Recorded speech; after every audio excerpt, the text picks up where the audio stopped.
sit in silent atmosphere for better meeting experience. Do not interrupt the speaker while they are speaking. Be attentive throughout the meeting and support the speaker with your warm smile and claps. With this, I would like to hand over the session to the presenting officer to say a few words about him. He is an electrical engineer with over 5 years of experience in his field. Also, he has been associated with Toastmasters for 4 years and served in various roles such as SAA, VPE, Secretary. Also, he has been serving as Division C Secretary. Let us welcome Toastmasters on stage. The stage is yours.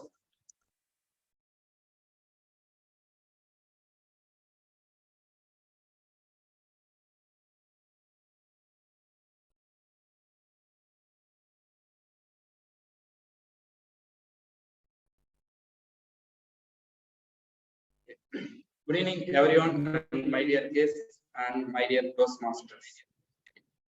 And I would like to officially declare meeting number 867 open. And I would like to recognize the presence of our District 120 Parliamentarian Distinguished President and the Senior Toastmaster and my dear guests.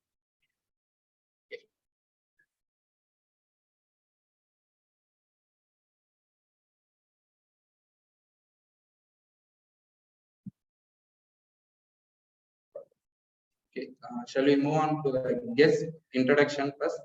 Can you please introduce yourself?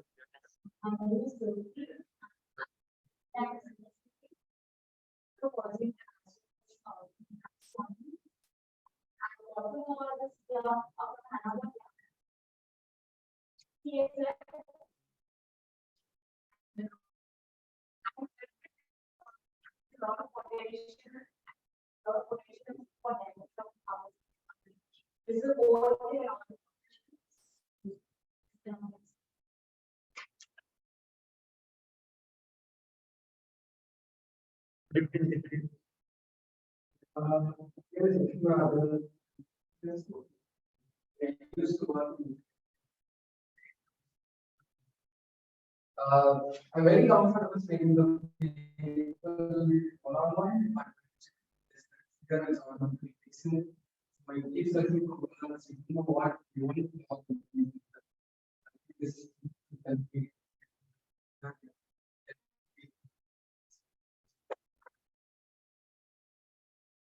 Without further delay, I would like to introduce the Toastmaster of the day, who is going to be the MC for today's meeting.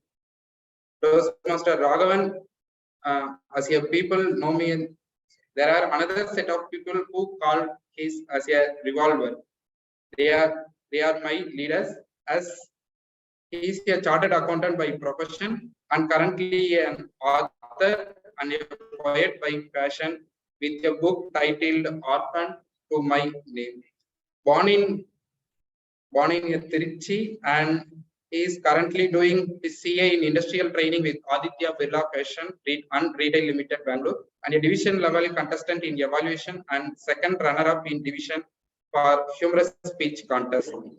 And he is having a 1.5 years of experience in Toastmasters and currently serving as a treasurer for Trichy Toastmasters Club. The stage is yours, Toastmaster Raghavan.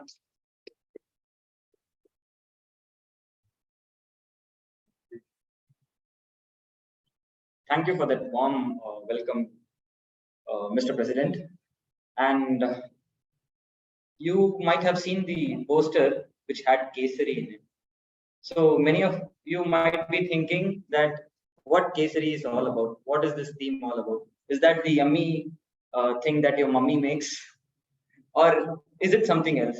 Or is it am I trying to depict the color that is in the national flag of the national flag? So, or is it the movie that was recently out titled Kesari? So how many of you have watched that movie? Oh, we've got quite a few people. So can we have a round of applause for them? Okay, so that movie tells about the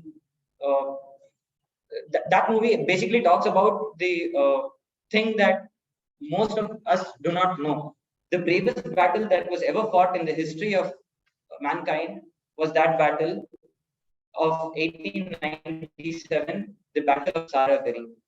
So that is the thing that I would like to tell about Kesari. Kesari is the color of saffron. So that is the color saffron, which I would like to bring it forth to you. We'll talk a lot about it. But before I talk a lot on it, I would like to call upon the general evaluator to take this meeting further with his tag team. He needs no introduction. He was already introduced. So I'd like to call him up again. Toastmaster Naveen.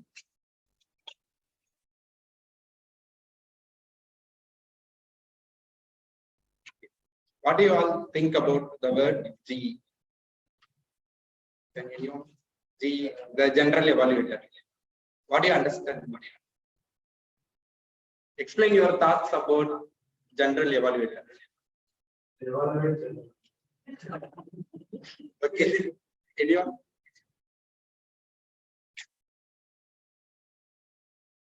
Overall evaluation.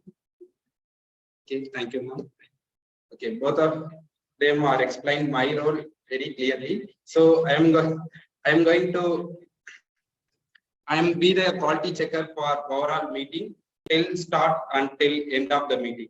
So I have here two set of teams. One is tag team and another team is evaluation. So I will introduce them at the later part of the meeting. Now I would like to introduce the tag team. T stands for timer. Toastmaster Karthik Krishna, could you please read your timer objectives? Good evening, everyone. Today I'm taking on the responsibility of timer. As timer, I have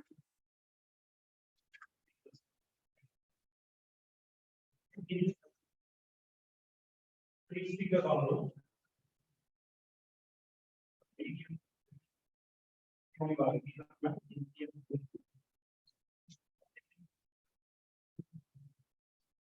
For the timer,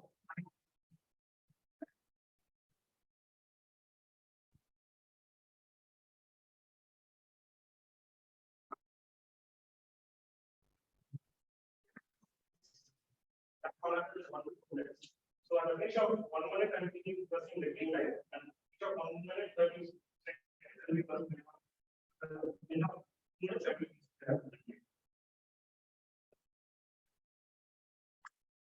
Thank you. And the counter is Toastmaster Madhu. Could you please introduce your role objectives? Good evening, everyone. Yeah. Today I'm going to give as much most people and things which stop the context or maybe not make the context of the conversation in like interventions that should be used. Your speech very helpful. Say like well. So maybe and so these are words that will reduce the quality of speech. And be cautious while speaking.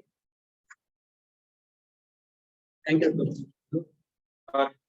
Grammarian is our Toastmaster Calvin. Could you please introduce your role objectives? The responsibility to introduce the role of is vibrant. Vibrant meaning of life and exist. She has a vibrant person. Which means she's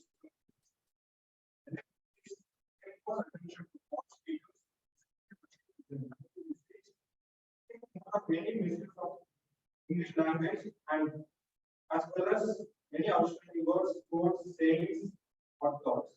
And I will report when called upon by the general.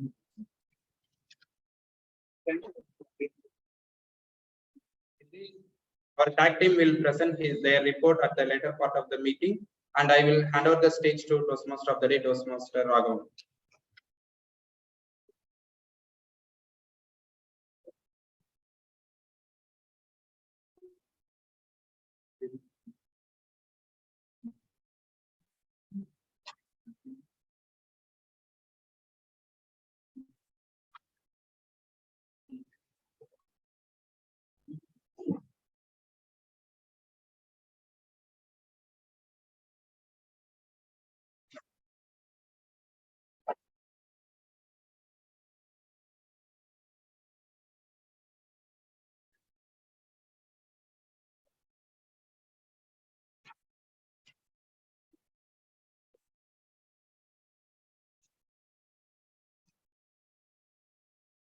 while the thing is sorted out, let me take one thing out of my pocket and show you to you. That is Kesari. I thought you might be thinking that I'll be taking out Kesari and giving it to you, but then this is the color Kesari that I wanted to show it to you. So it is already a vibrant day, vibrant evening.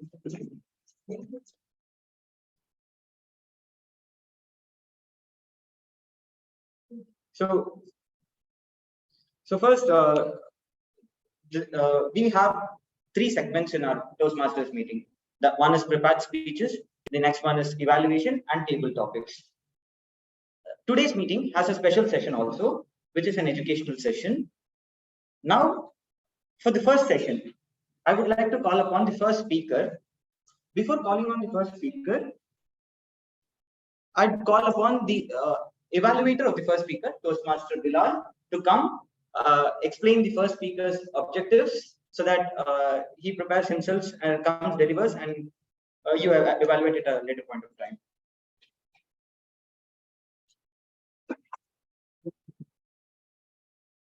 Good evening, fellow Toastmasters and my dear guests. Today, the first speaker will be Toastmasters Venu. Toastmaster Venu is a double DTM. When I say DTM, it means Distinguished Toastmaster. It's the highest level of educational achievement in Toastmasters. So today, he will be giving a speech. The objective of the speech will be 5 to 7 minutes, and the objective of the speech will be to give a persuasive speech and to inspire the audience. So over to you, Venu.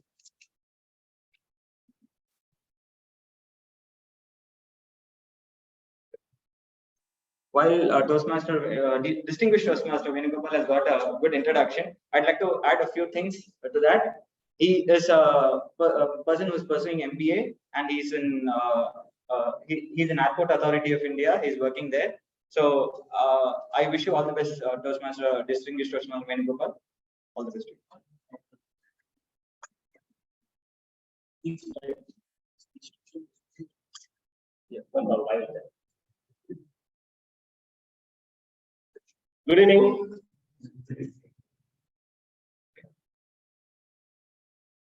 I must start my timing, right? Thank you. So my speech title is God said, "Let there be light." Those light, right? But let's say no. Today, grammarian onwards, everybody is saying that be vibrant, right? But I am saying don't be vibrant. Why? We are instructed to look the bright side of everything. But today, I am going to shed light on light's strong impact on us. That means I'm going to talk the bright side of the darkness. Everywhere there's light, as God said. But what God intended, 12 hours night and 12 hours light. From 6 to 6, it's light. From evening 6 to morning 6, it's night. But 1879, Thomas Alva Edison invented this bulb. There onwards, everywhere the light was. Because it just prolong our productive time, right? It's a good thing. But too much of anything is good for nothing. What these researchers and environmentalists say, because of these lights, there are light pollution. Light pollution is one of the fast growing and most pervasive form of environment pollution. It is more than what we require. The problem of light pollution, go anywhere, you can find the pollution. The problem is, as per the International Dark Sky Association, the artificial lights, the brightness of artificial lights, 10% greater than the natural sky light. Because of that, we are missing many things from the celestial body. It means we can't see that with our naked eyes. Our future generation, our granddaughters, can't understand what's the meaning of twinkle, twinkle, little star. Because they will not be able to see the stars twinkling in their naked eyes. So the light pollution not only affecting our vision parts, it's also affecting the entire world. Because the entire world functioning based on the sunlight. For example, that worm, right, the mini puchi, how it reproduces? It produces a light that glows, that female insect, it attracts the male with that signal. Because of these light, artificial light, the signal is not received by the male. Resulting, we are destroying that small insect. Many animals, many birds which are functioning only night, like owls, bats, the feeding habit of those animals and birds are drastically affected by our artificial light. Small turtle, the mother turtle, what it chooses, the dark side of the beach, the seashore, to lay eggs. They have a little baby turtle. They usually move because the genetic instruction inbuilt in that small turtle move towards the light, because that's the nature way that land is always dark, the sea reflecting the moonlight being bright. They supposed to move towards the light. That was the instruction built in their body. But because of the artificial light, instead of moving towards the sea, they are moving towards the street light. They can't find the sea in their life. They are dying. So these are the effects we are creating around us. Now, what is light pollution creating in our society, in us? You know, something called circadian rhythm, the clock. We have clock gene.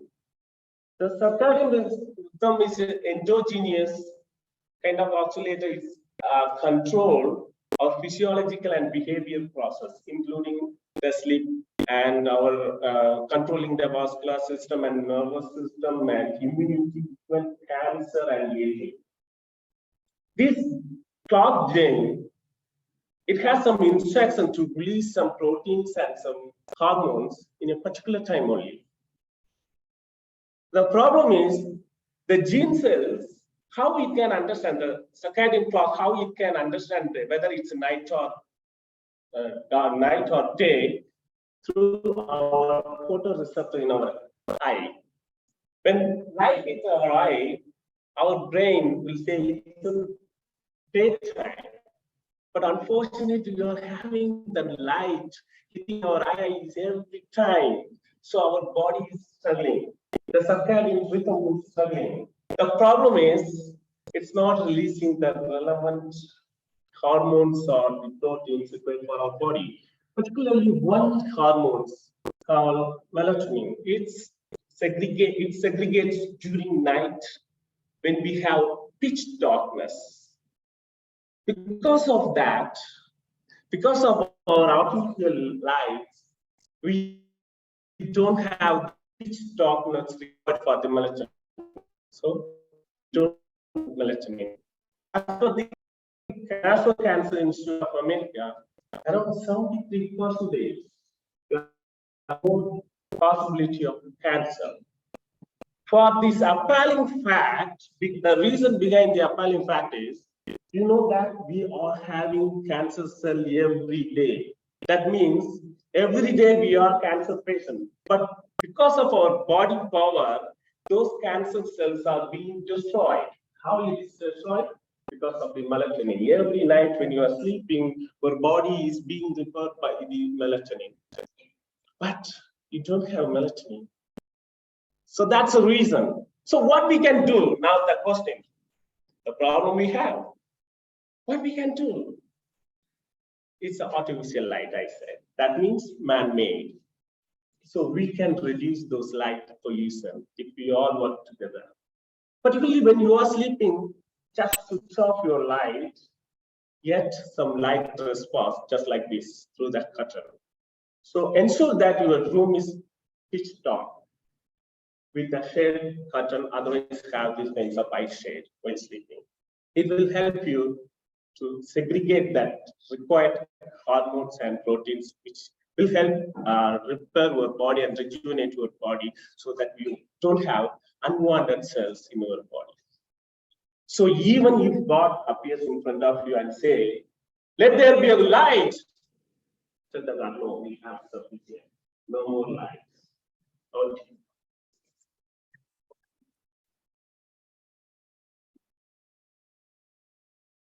That was indeed a beautiful message. So whenever my mother comes up the next day morning, I'll tell her, don't switch on the light.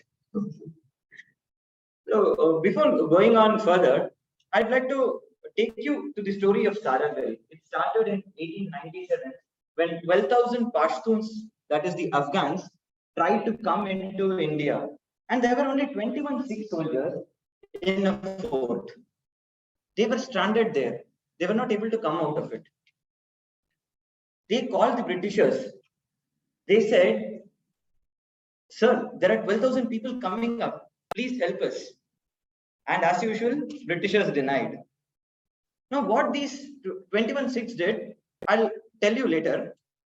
Before that, I had to call upon Toastmasters Sarath, who would come introduce the speaker.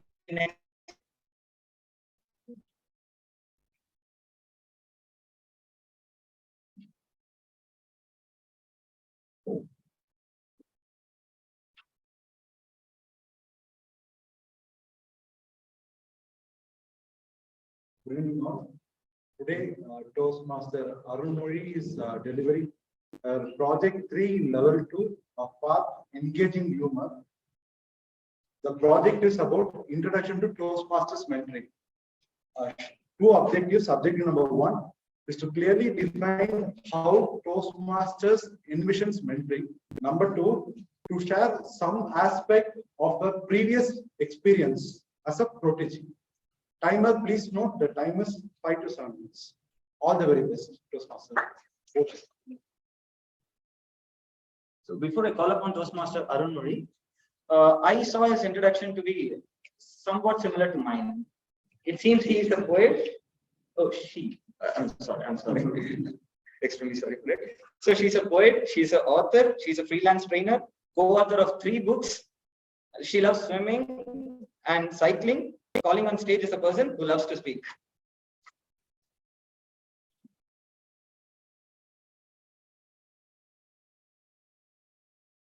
I decided my mentor during a train journey to Trichy long before I joined Toastmasters.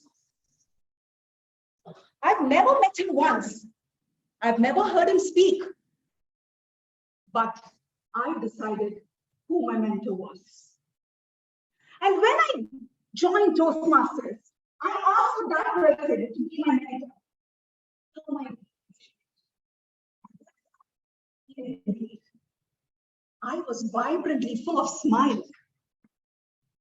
After that, I didn't know how to take this journey forward. I didn't know how to get the conversation started. I was holding myself back. I had to take the first step forward. A journey of 1,000 begins with a first. So I spoke to him once. He was the person who was like this. In fact, his speech style broke the ice. What I would like to talk about is his mentoring style with my experiences and how this in Toastmasters. I would like to talk about 3 things which are very critical in this Toastmasters mentoring. The first one told me what I shouldn't do. In fact, he told me all his failures so that I don't do the same set of mistakes again. What did it help me to do? I made new mistakes. And I was proud of it. grade, Mrs. Vatsala Santanam, she used to say,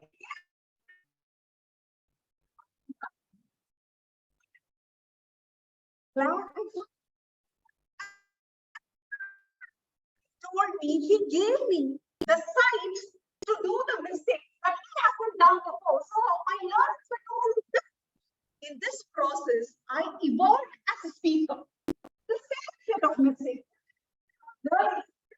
the mentoring is that he asked me to have an empty place before I began my race.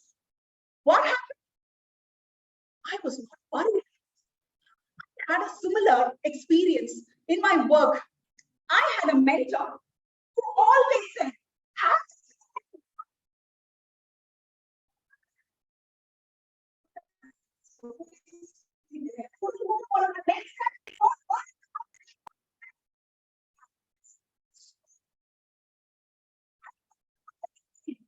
after that,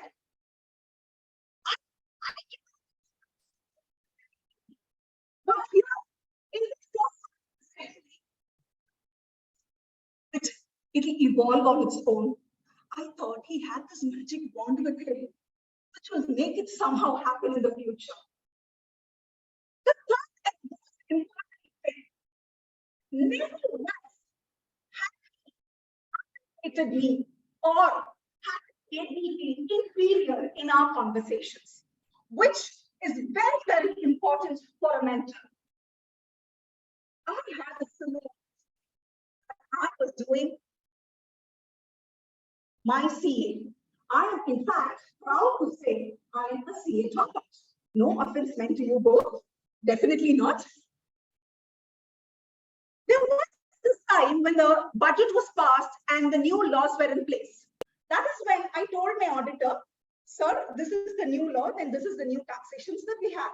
But he went on and told me, who knows better, you or me? And then afterwards, and this time,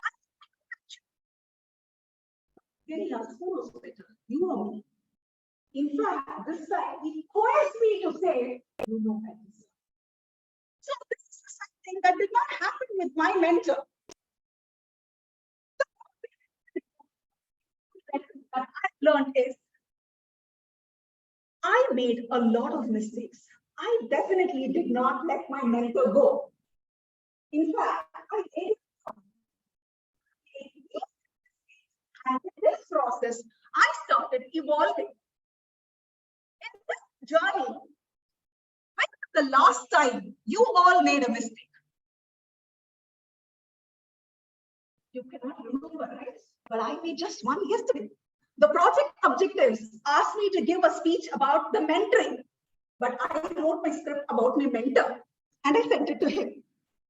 He read, relished the subject, and he came back to me and said, just go read the objectives. That was enough for me. I had to redo the whole script now. But what happened in this process? I made a mistake. I learned from this mistake. So this is called experiential learning. So what are the three things that I've talked about my mentor has already been happening? Would you all like to know who my mentor is?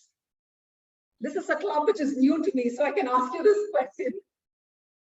My mentor is Toastmaster Sridhar Ranganathan. And what happened is, I always tell my sons, you either have to love the subject or you have to love the teacher. That is when you're going to excel.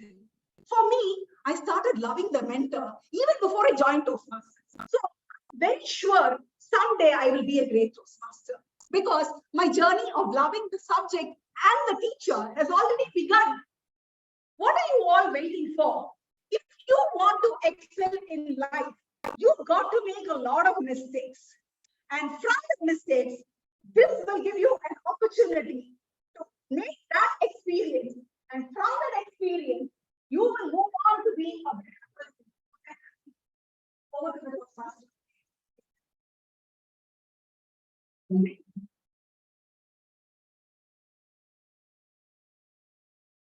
Thank you, Toastmaster Arun Murray, for teaching me and teaching all of us not to make mistakes.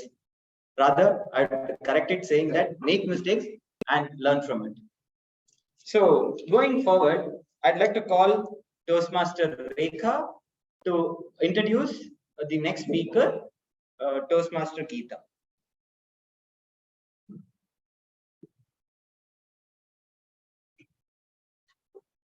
Thank you.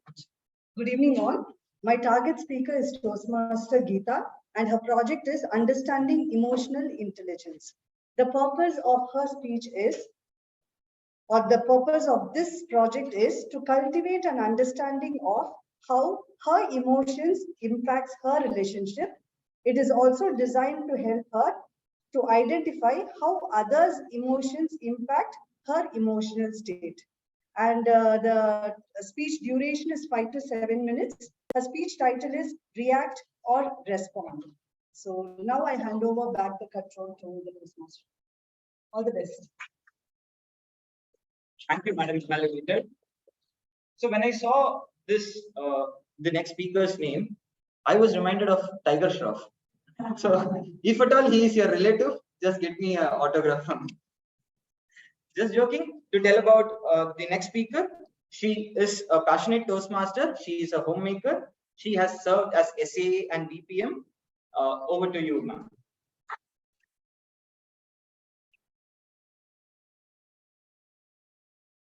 How many of you have heard the concept of sledging in cricket? Yeah, I can see many of you raise of hands. So friends, sledging is really very bad. The sledging is done by the opponent team, wherein he uses abusive language and he does all sorts of mean things so that the opponent team player is distracted away from the game. You all agree to all of this, what I said? Yes. So friends, and then let's talk about the great Sachin Tendulkar, who does not give in to sledging. Sachin Tendulkar in the field of cricket, Sachin Tendulkar is one such name who does not move away from his focus, who is always focused and remains cool at all times. So my question to you all is, what happens to you when there is sledging happening in your lives? How do you deal with it? Do you react or do you respond? Good afternoon, fellow Toastmasters and guests. Good afternoon. So in life, we all come across situations, across people who are very difficult to handle sometimes. And what happens to us? What happens? We immediately lose our react. We react in such a way that we spit out all our emotions without realizing the damage that we are inflicting to the person around us, and in return bringing some negativity into us as well. So friends, this project has got me into understanding what exactly emotional intelligence is and how we can come out of it, or we can grow into an emotionally mature person. Let me explain this into the various stages of awareness that will help us to become an emotionally mature person. Well, this is the first stage of emotional intelligence, where the animal in us is very dominant. I'm sure most of us would have started our journey from this stage, wherein when things do not happen the way we want, we just react, we spit out our emotions, and we don't even realize that we are doing that mistake. But then life teaches us. Life happens to us. And because we are human beings, we go on to the next stage. Probably I would say that this stage is a little better off than the earlier stage, because in the earlier stage, we do not even realize that we are making mistakes. And in this stage, we realize our mistakes many, many years after we have made the mistake.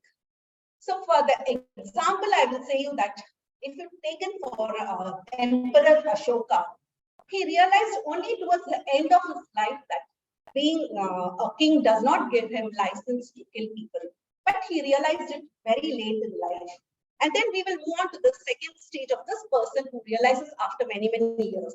So the example here I can give you is about a boy, young boy, who has gone through a love failure. what happens to him? He loses faith in humanity. He loses faith in relations. And he lives his life just like that, committing the same mistake over and again until he realizes that he is wrong. Now, life again happens to us and we evolve to the next stage. This is the third stage, probably where I can say that we take days, or we take days, we do mistakes, and within days or many days later, we realize that we have committed some mistake. This could be probably because we would have heard a spiritual lecture, or we would have read a book, and then comes a day of forgiveness, or we can say a day where Michami Dukadam, we can call it. So that is the day we realize that we have committed some mistake, and then we write an apology note. I'm sorry for whatever I have done to you. And then what happens? The next day, we close the earlier chapter, we open a new chapter. New mistakes are made. And then again, after many days, we realize that we have made some mistakes. This goes on because everything is still in our conscious level. And this will go on and on until it reaches our subconscious level. So here I would like to share one beautiful quote from a spiritual master that I follow. He very beautifully has put in that who you are is what you are when nobody is watching you. Friends, we are all good people. We are all good people when people are watching us. Just imagine a Jain saint is watching us. And then what we do? When we see an insect in our path, we even take a paper and what you do to that insect in the bathroom, what we do? We just stamp. So this is what we are. What we do when nobody is watching us is what we are. So friends, knowing becomes doing only after a particular point of time. Until then, we have to be aware of what we are doing. So this awareness will definitely take us to the next level. Now from the days, we move on to a point where we react, we make mistakes, and that very day, we understand that we have done something wrong, probably within a few hours. I can see most of you smiling over here. Maybe probably you relate yourself at this level, possible that way, fine. So this is that level where we reach and we realize that, yes, on that very same day, we have done something wrong. But then again, keeping our awareness in tight, we then move on to the next level. This is yet another beautiful lesson where we know what to do before the incident. We know what to do after the incident. But just during the incident, something happens to us and then we react. And then we wouldn't have even reached our car and we realize that we have made something wrong. And immediately we take out our phone and send a message. Maybe it's a friend or your spouse. Honey, I didn't mean to hurt you. I shouldn't have reacted like this. You send a message. But be happy that you have reached this stage. Because when you look back, you will know from where you have come to which place you have reached. That is from a backlog of lifetime to backlog of years, to backlog of days, to backlog of hours, to backlog of minutes. We have reached this far. So as we continue to evolve, we will do wonders in our life. And the next stage, I'm not talking about it because that is an enlightened state and we may take an entire lifetime to reach that stage. Friends, even if we reach this stage, I think we can do wonders to ourselves and the people around us. Now, this project has also required me to evaluate myself. So let me share my understanding. See, I was at a point, I had started my journey when I was in the stage 1, when I would refuse to even accept that I have done any mistake. So I recall one time when my friend had called me and said, Geeta, you shouldn't have reacted. But then, friends, I was not ready to accept it. I said, Didi, I don't think I did anything wrong. I was just being logical. I don't think. But then she said, just think about the person at the receiving end. Just see what that person would have gone through. I had no idea she was talking about empathy at that point of time. It took many years for me to comprehend what she had tried to tell.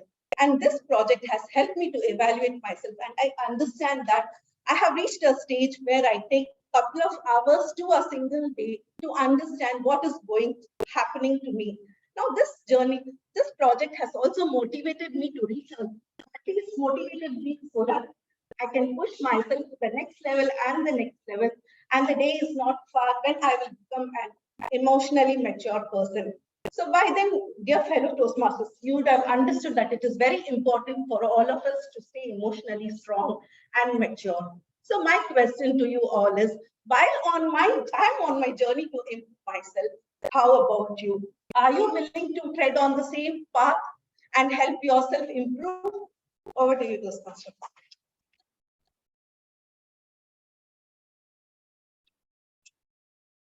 Thank you for teaching me not to react, but to respond.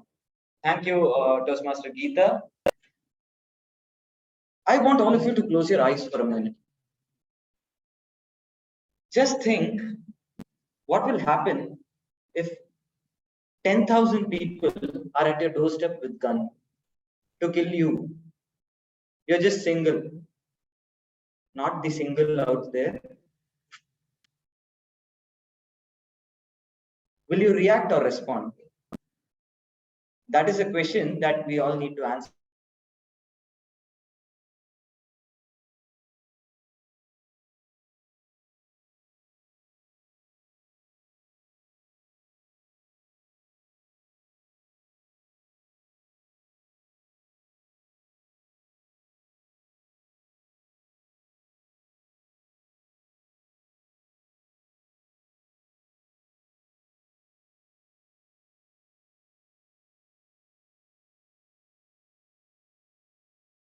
Six out there.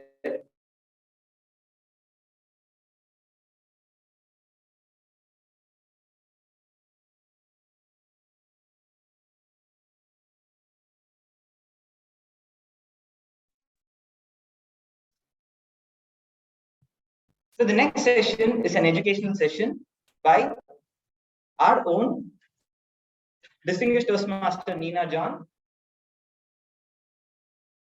There is no one in District 120 who doesn't know her. She's been the pillar behind District 120, and she's serving as the current parliamentarian of our district. And it is our pride to welcome her to deliver an educational session. Please, ma'am.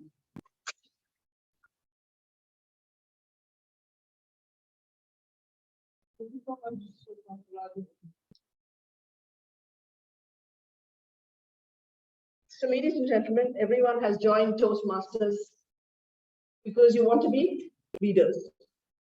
Yes? How many of you want to be speakers? Everybody. Right.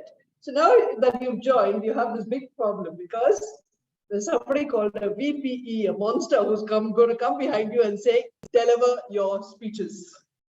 So all those who've already had that experience, have you felt that the VPE is a monster chasing you? Yes, how many of you feel that? Okay, unfortunately, that's a VPE's job. My question to you is, how comfortable are you in picking a topic? Any of you, do you feel you have an array of topics to speak on, or do you feel that this is where you're stuck? I don't know how to find a topic. Anyone? Find a topic, but sometimes. The topic content is not there. Yes. Krishna was saying something. Topic is okay, but is it impactful to the audience or not? It is my story, whether they like or not. Okay. All right. All right. All right. All right. So it's also a question of, now that I'm a speaker, I'm a public speaker. Does the public know what I'm saying? Is the public getting the message that I want to give? Are they understanding what I'm saying? What I said and what you understood, are they the same thing or are they several different things? So I want you to think in terms of this.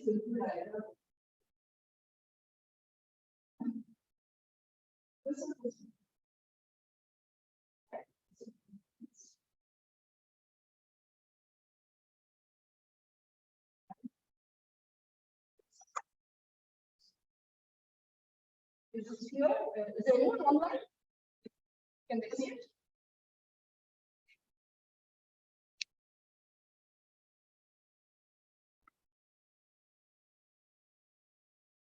So can you see it? Okay.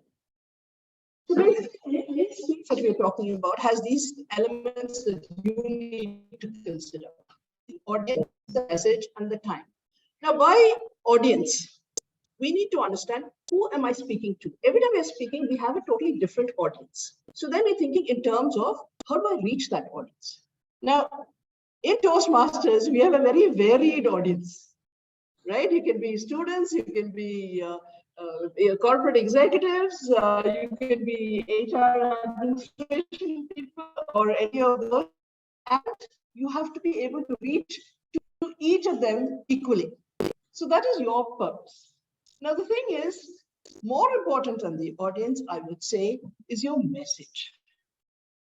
What do you actually want to say? I'd like you to remember there are only 3 kinds of speeches, all right? So your message can be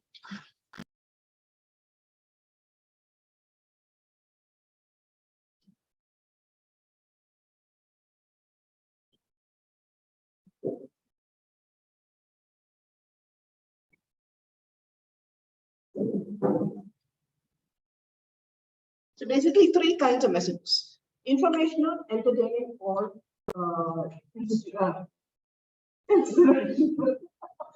Thanks. So by what I mean by information, informational, I'm talking about technical speeches, the kind of speeches you do for your trainings, the kind of the lecturer kind of things, the trainings, all of those. Inspirational is the kind that you want to motivate people. We think of all those inspirational speeches from Abdul Kalam. We think of all our freedom fighters, Lokmanya Tilak. Sometimes there'll be just one line that we can remember forever. Swaraj is my birthright and I shall have it. You know, a single line can be memorable in the speech. So if it's an inspirational message and you want to get your audience to do something, you have to think of why are you giving that message. And if it's entertaining, there are 2 things. Entertaining is something that is mildly entertaining, that you add a little humor to your speech. So it's not too heavy and too technical all the time, but yet there's an element of humor. The other extreme is when you use entertaining for, stand-up comedy or just to make people laugh. So you might have a combination of all these, but you will ensure that your message gets across in a different way. Now, usually when we have technical speeches, it's all very boring stuff and things like that.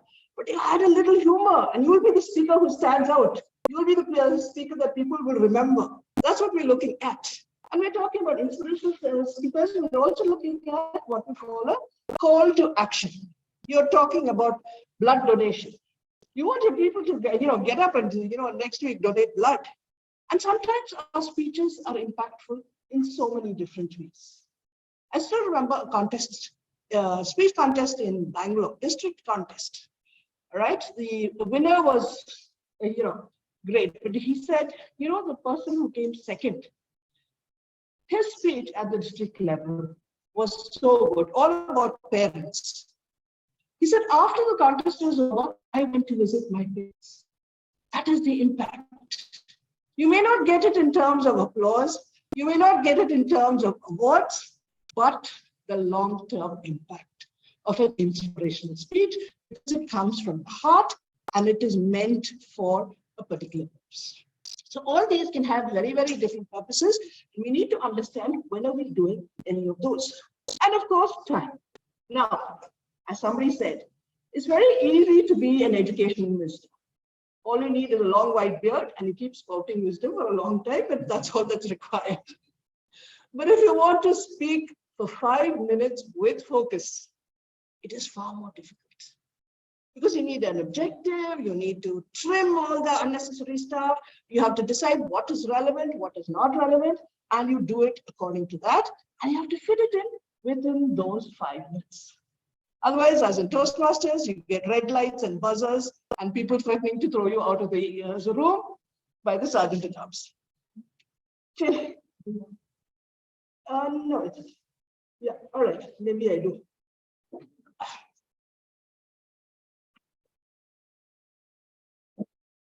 Yeah, thanks. Sorry, I think I will use a chair. Yeah. That's good. Yeah. Can you all hear me, see me? Those in the back also, yeah. So basically, we find that you have, I was talking about time. Time, there are two different elements. One is how much time do you have for that particular speech? The other is on which day are you speaking? Is it a milestone meeting? Is it an Independence Day theme? Are you the chief guest at a school for Republic Day? So elements of that will come into your speech as well. And that's what we really need to think about. How do we incorporate that? Right? Any questions so far?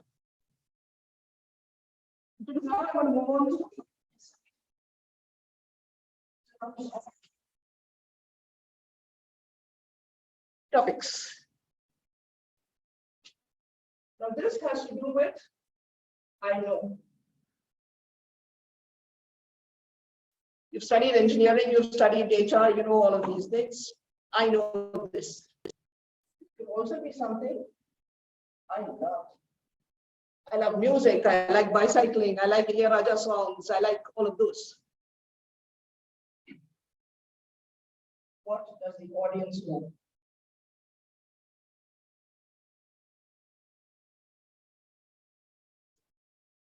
So what does the audience know? How do I pick a topic? So your sweet spot will be somewhere here where you combine these things together and then decide, this is what I'm going to speak on. So when I say I know something, I know everything about myself, I know everything about this particular subject that I have. Will I talk and will it make sense to the audience? There's also what I love. Now, last week we had a great speech from Bilal where he spoke about YouTube. Now, that's obviously his passion. It's not his job, but it was a talk that connected so much with the audience, which everyone is like, yeah, I know what YouTube is, but isn't it for other people, But he kind of made it sure, made us feel that, yes, I can talk, I can also start a YouTube channel. So that's what we're talking about. How do you pick topics? Now, a lot of you are first-time Toastmasters. You're petrified at the idea of speaking.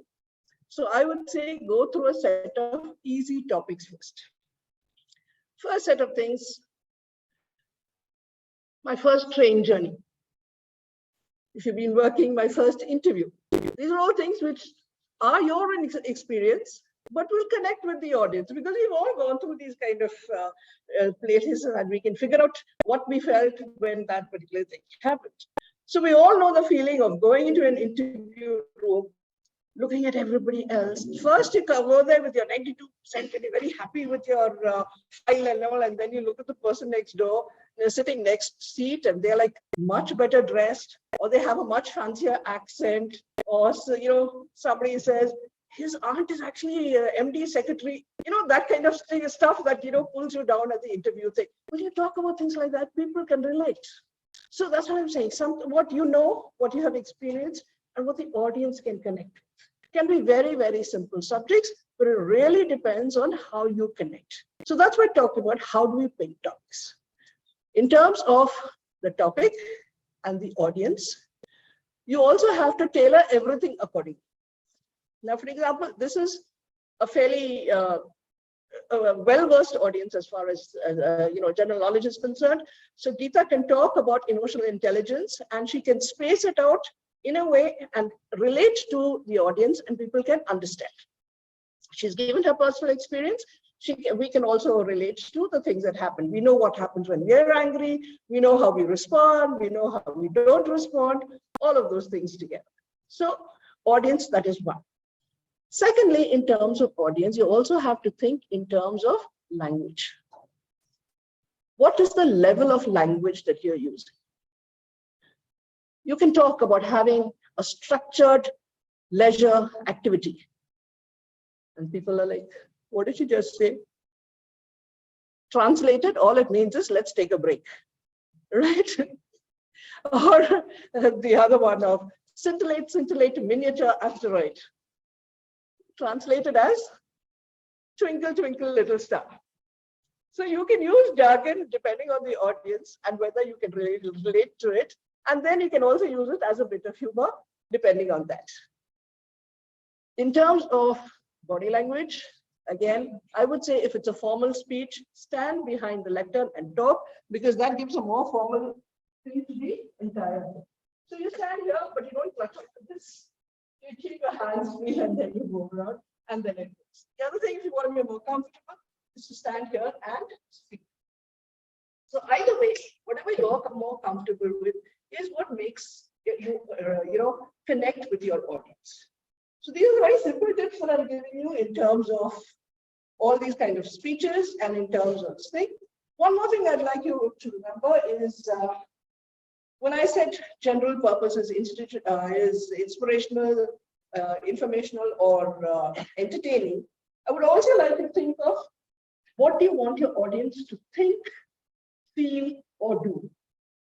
That is your objective. What do you want them to think after it's over? Have you changed your mind about putting your lights on 24 hours because we're going to give you a speech on the light?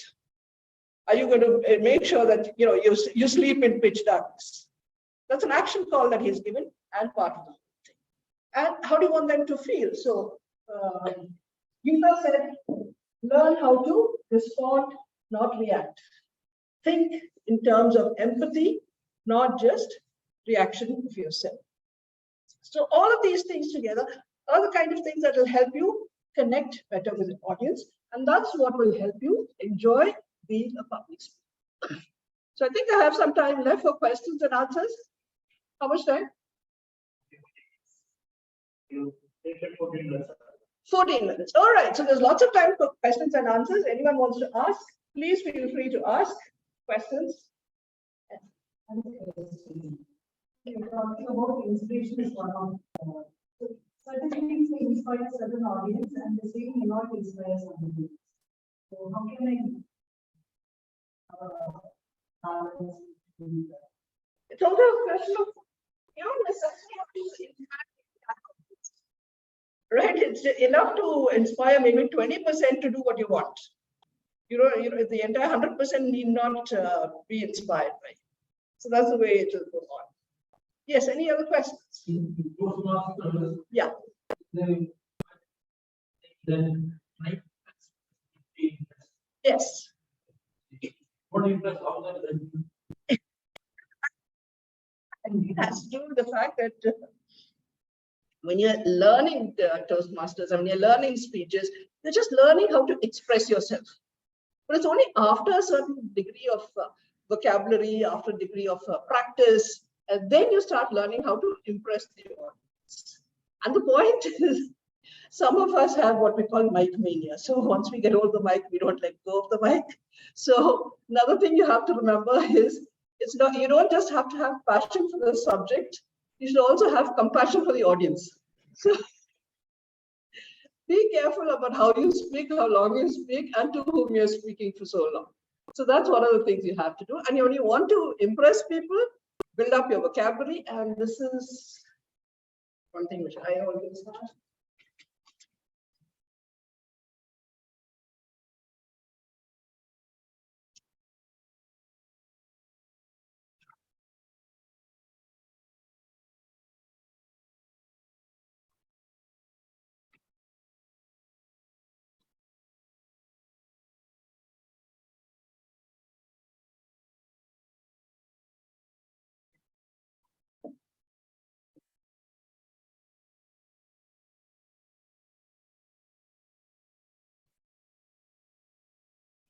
Okay, I call this my secret Nina John formula. Okay, it's WWW. Read whatever you can, whenever you can, wherever you can, because it is only reading that will help you build up your vocabulary. And believe me, the more you read every day, the grammar, structure, all of these will improve. Even in your office, you will find that you can read your emails much faster. Once you read your emails much faster, you will be able to answer much faster. And once you really get into script writing, you'll find that you're able to compose better emails, short and to the point, send them and get them back equally fast. So a lot of advantages to doing all these, basically practicing all the skills together, reading, writing, listening, and speaking. So then what happens is you will find that when you do all this, this is what happens. And the better vocabulary you have, you'll find that the better you're able to express yourself. Do not wait until you're project leader, project manager, or this thing to start reading. Start reading now, so that when you become project leader, project manager, you have a wider range of general knowledge, industry knowledge, and domain knowledge. See, we never know where competition is going to strike us from. Let me ask you a question. Which are the brand names for cameras?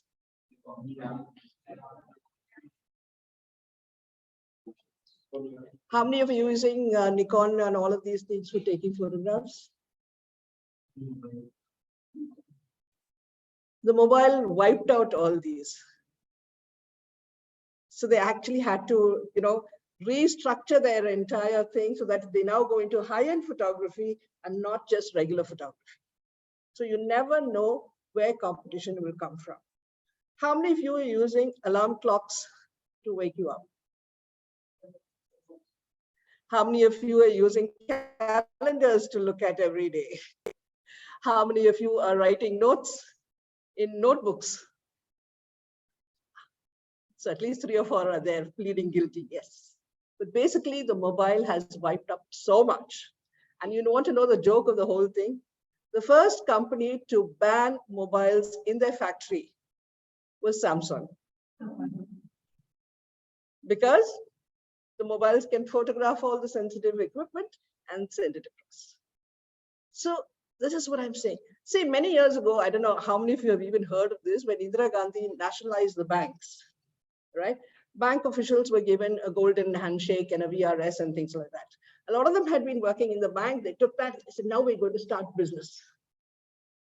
Now, till then, they were in a nationalized business and they were doing everything in a very cocooned and isolated atmosphere. So when they got out into the big wide world, they were not able to compete. They did not have the customer relations skills. They did not have the data management. They just did not have the skills to cope outside of the regular banking area. So what I would like to repeat for all of you is that communication skills are the one most important portable skills that you can have anywhere. If you are in Toastmasters and if you want to shift industries, your communication skills are the most important. If you look at any ad, right from telephone operators to CEO, first qualification, good communication skills.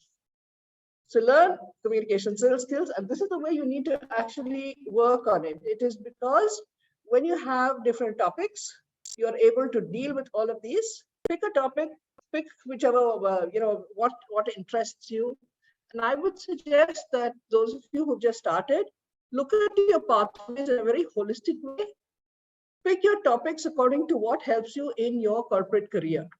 And plan your path according to that and plan your topics according to that.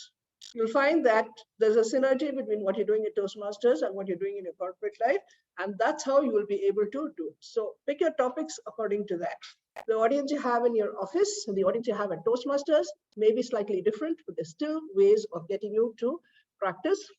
Enjoy yourself as far as the audience connect is concerned, because that is very, very important. You should be able to have the confidence to stand in front of any audience, even if there are 10,000 people with a rifle, and be able to talk with rifles, 10,000 rifles, not just one. Okay, so that's how it goes. And you have to make sure that you have to build up that skill yourself. So topic is not really a problem. Understand your audience. Why am I talking today? Who am I talking to? How am I going to talk? The last part, of course, is in terms of if you want to use props or whatever, it's entirely up to you with right. So with that, I think I will come to a quick stop with my, yes, ma'am. How do you see the difference between writing something and delivering a speech? I mean, content writing, or when I write it, it's totally different.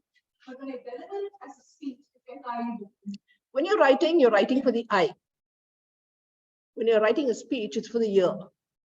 So your sentences are shorter, they're crisper, and they're much more, like that passion for the subject and compassion for the thing. That kind of wordplay comes out better when you're having a speech.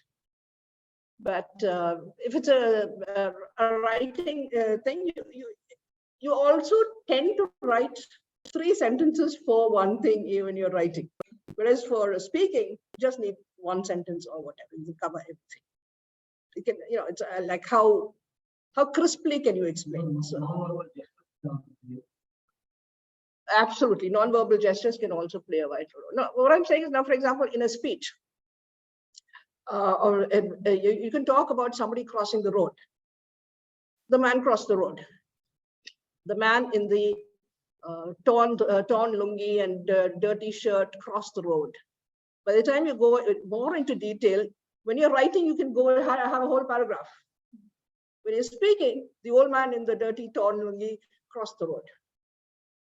So you compressed it into a couple of phrases and sentences and covered it. Yes, any others? Yes, sir. We were talking about the 3 things: what I know, what I love, what my audience. Yeah. Even I can understand for the benefit of the Toastmasters. Yeah. I want to ask what my audience knows. That is here as a speaker perspective, I have a pause. It's what I know, what I love. Whereas the audience perspective, we are thinking only audience know here. What audience love, that's even though it's inside, I want to make it very and one more thing I want to ask, if they know already something, they knew already, if I am giving the same comment, they may feel that I'm giving that. What's the news thing? What's the takeaway? I want to clarify, even I don't have to try to say that, for the benefit of the people. Okay, so just remember that no matter what you're saying, you will have an individual take on that. The way you speak and the way I speak are different. So even if you have exactly the same paragraph, it'll come out differently. The way we speak, the vocal variety, intonation, all of those things. So don't worry about taking some phrases from another speech, or in fact, I would encourage you to use your notebook or whatever to write down good phrases, good vocabulary that you come across. I used to have 3 or 4 notebooks. I still have them full of Toastmaster notes during table topics and all of these. Use them when you need them. And you don't realize it until you're actually using it. Comes in very useful for emails, comes in very useful for office discussions. So build up your vocabulary consciously, and that will make all the difference to your speeches. So yeah, so don't worry about copying other people as such. You will never 100% copy anybody else. And recently I gave a presentation somewhere, and I was like, they used my presentation, and it was on the office laptop. So I said, oh my God, what do I do? So the guy went, that is your presentation. Nobody else can do anything with it. They won't even understand it. The HR, it was an HR presentation. So I was like, that's true. Even if you have the same slides, you will not deliver the same thing when you look at it. So each of us will have a different take on it, and make sure you cultivate that uniqueness. Don't try to just copy any of the other Toastmasters over here. Make sure that you have your own vocabulary and your own style, and do it yourself. Right? Yes, sir. You spoke about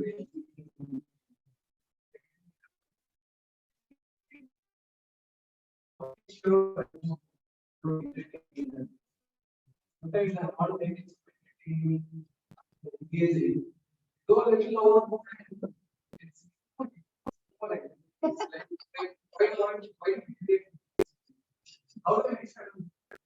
The answer to that is what Geeta shared. Sachin Tendulkar, and focus, focus, focus. Focus on what you want to say. So I would say literally when you're writing your speeches, take down everything that you want in terms of your speeches. So if it's a topic like traffic jams or something, write down every single point you can. Then edit it by removing all this irrelevant stuff. And then you come back to the basics, and then you see. I always say humor is like the item number in a Hindi movie. Either you need it for the plot, or you don't. And I would say if you don't have a sense of humor, don't try to put it in. Just leave it out. Yes, any other questions? Yes, sir. How to I've seen a lot of champions.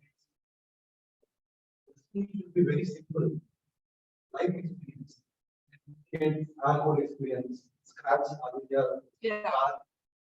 how as a speaker we can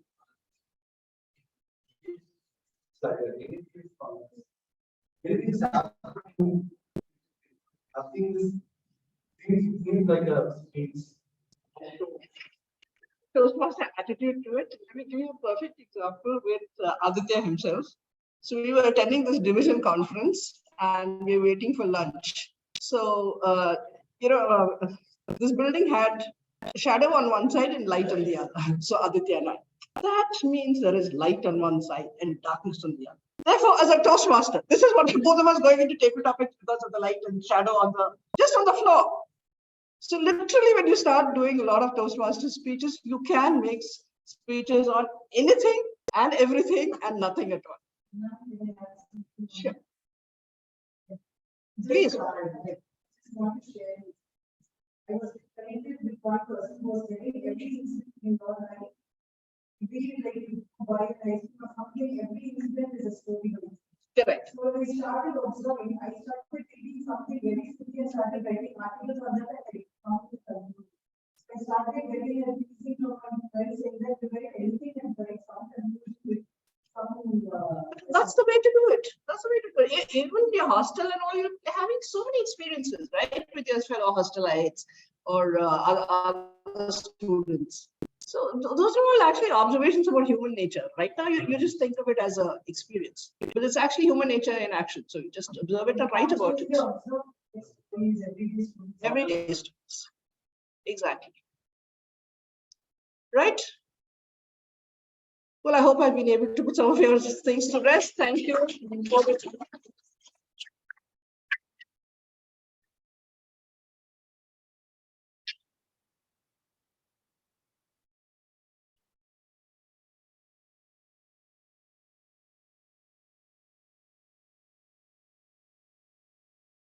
Thank you, distinguished Toastmaster Neena John, for that supercalifragilisticexpialidocious session. What I meant is, it was an awesome session. It is the longest word in English. So that was the use of read whatever, whenever and wherever. I read it once way back, and that vocabulary I'm using it today. So going forward, the next session, no one would like to participate in that session basically. Everyone hates that session. Don't call my name. Please don't call my name. I'll not come there. That is the session which Toastmaster Lakshmi Narayanan is going to be coming up here and conducting that. It is the table topic session, and I would like to welcome Toastmaster Lakshmi Narayanan, who is a software engineer. Thank you, Toastmaster. Good evening, Toastmaster. Yes, and my dear friend. I think I mentioned that. But I'll not hold up to the desk, but I just keep my things over here. So once again, just to introduce myself, today I'm taking the role as a table topic master. The purpose of table topic is to improve our impromptu communication skills, where you can think on your feet or you can deliver on your feet as you think. So I'll be giving a topic to each one of you, and it could be the table Toastmaster or also even the guest. I can give a topic. So you need to speak on the topic for 1 to 2 minutes. So the minimum qualified time is 1 minute and the maximum is 2 minutes. So we'll show green light at 1 minute and yellow 1 minute 30 seconds, amber, and then red at 2 minutes. And you'll also be given a 30 seconds grace period to wind up your speech with a proper ending as well. So today I'm just trying to, I don't have a variety of topics here. So some is related to the topics which people have spoken here, and relevant to, trying to act relevant to it. Some are codes, some are general questions. So based on your interest, maybe I'll start. So let me start with the Toastmaster member who here, so that you can we can then call upon the guest, the easy topic as well. Almost all the topics are very easy. So who's any volunteer from Toastmaster? So yes, sir, you're smiling. Okay.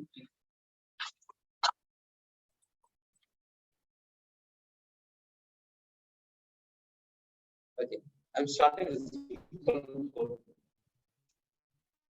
Do you think ignorance is a bliss? Do you think ignorance is a bliss? Yeah, you can speak. ignorance, sometimes it is a bliss, because in the Vedas it is written, God will punish only the qualified and knowledgeable person. God will not punish ignorant people because he don't know the law.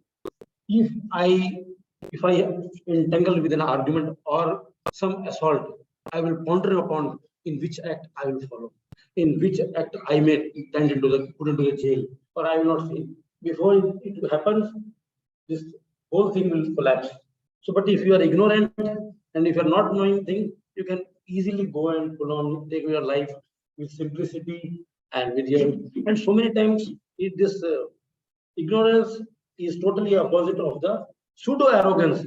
So people are simple, but in order to show to the society, they will then there's a pseudo arrogance. Yes, I know something. They will wear branded things, everything, but that is not true. That is, they are also ignored. The moment they speak, as you said in Toastmasters, so, everybody is knowing, as our that the fitness freak coach told, that I'm very happy in one-to-one, but when it comes to public speaking, I may falter, I feel difficulty.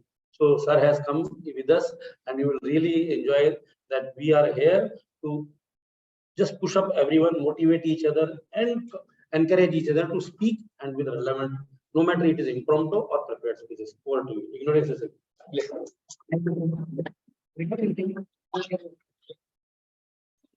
Corporate terms we call ignorance is crime at times, because we do some mistake and we say we don't know anything, because it's our duty to know the rules and regulations. Just on lighter side, I just mentioned you this. So is there any other Toastmaster here? Yeah.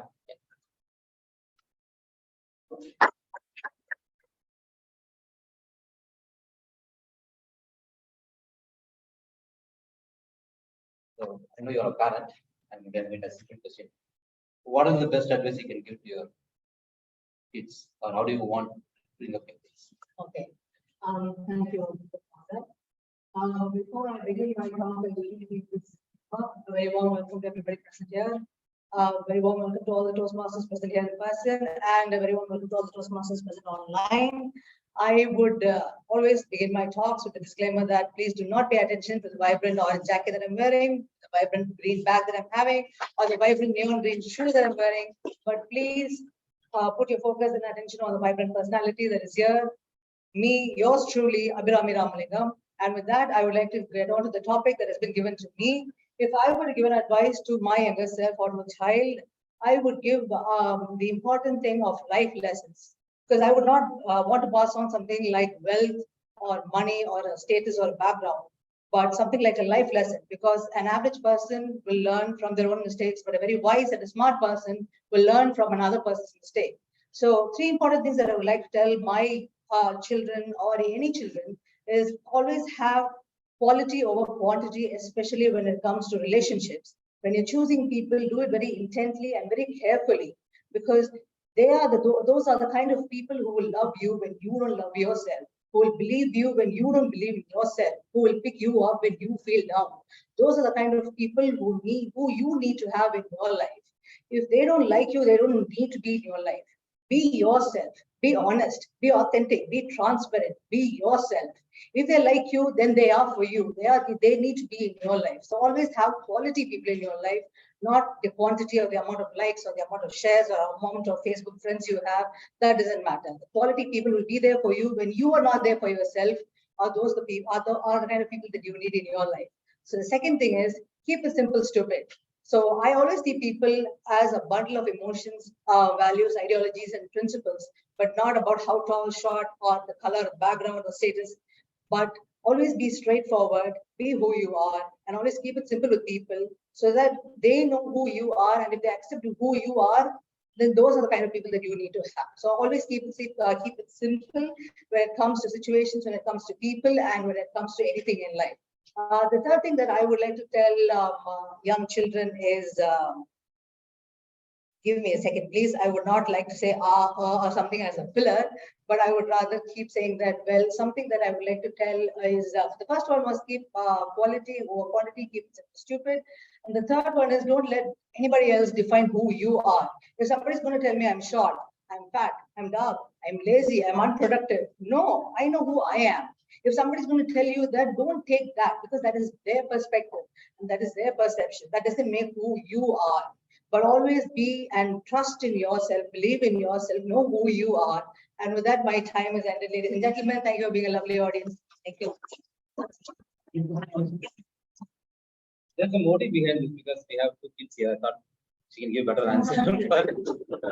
Okay. No, we'll check this. We'll get the feedback. So anyone else? You can. He's the Toastmaster, right? No. You have to introduce yourself. Oh. You have to introduce yourself first. The name is no, just introduce your name, please. My name is Chennai, that is Chenni. Just cut the A out of Chennai, you get my name. And I'm a first year student from IIT Madras doing MA Developmental Studies. Yeah, that's what me, I guess. Okay, so I'm going to ask one question based on Venu's speech. There is not a question, a simple point. There is a light at the end of the tunnel. Stop. There is a light at the end of the tunnel. Yes. That's your topic. So there's a light at the end of the tunnel. Oh my God. I'm getting trauma from my philosophy class here. So anyways, light at the end of the tunnel. So it can be used as a sort of a way forward or as a way backward. So how do you say? Imagine if you're going through a tunnel. I mean, for whatever reason it might be, I don't know. But make sure that you don't get stuck in a tunnel first. So you'll be walking, and you don't find the light. And in the end, you actually find a light. But what if the light isn't real? What happens then? I mean, you don't realize it until you reach at the end of the tunnel when you see that the light isn't real. But in fact, it's it's your illusion. So let me introduce to you one of the great concepts of Plato, the allegory of the cave. I mean, it can be a little bit misrepresented here, but basically it is, how do you say, like whatever you see in life, whatever you see, whatever the person that you interact with, are they real? I mean, most of you will say yes, but what if it's all a dream? I mean, my table topic master is standing over here, but what if he isn't a real? What if, me standing at this stage speaking is just a feverish dream? So at every tunnel, at every end of the tunnel, there won't be a light. There will not be a light.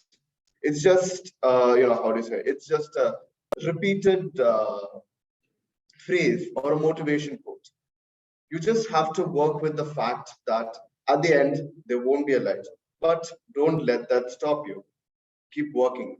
And if there is no light, don't worry. You can always tunnel at the end of the day. And if you can't tunnel, there is always a quote from the great philosopher Seneca. He said, "Can't you see the road to the freedom? It's fine. See within yourself." Thank you. Have a good day. What he said is right. The end of the tunnel could be an illusion. But there's one more quote we say that if you see light at the end of the tunnel, it could be the train is coming, so you have to get out of the way. Thank you so much. Any volunteers, some guests? Yeah, any guests here? Yeah. Please.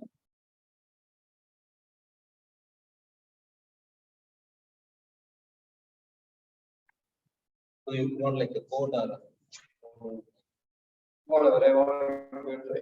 you want to give it? See that? Vishwanath. Vishwanath. Yes. Yeah. Okay.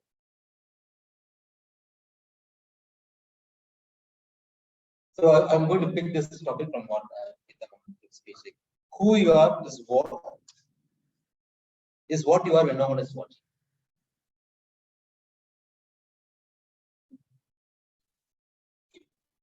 Okay, you want to change that? No, I just need about 10 seconds. Sure. You can build it up. Build on the top. Just raise your hand for the timer. Yeah, yeah.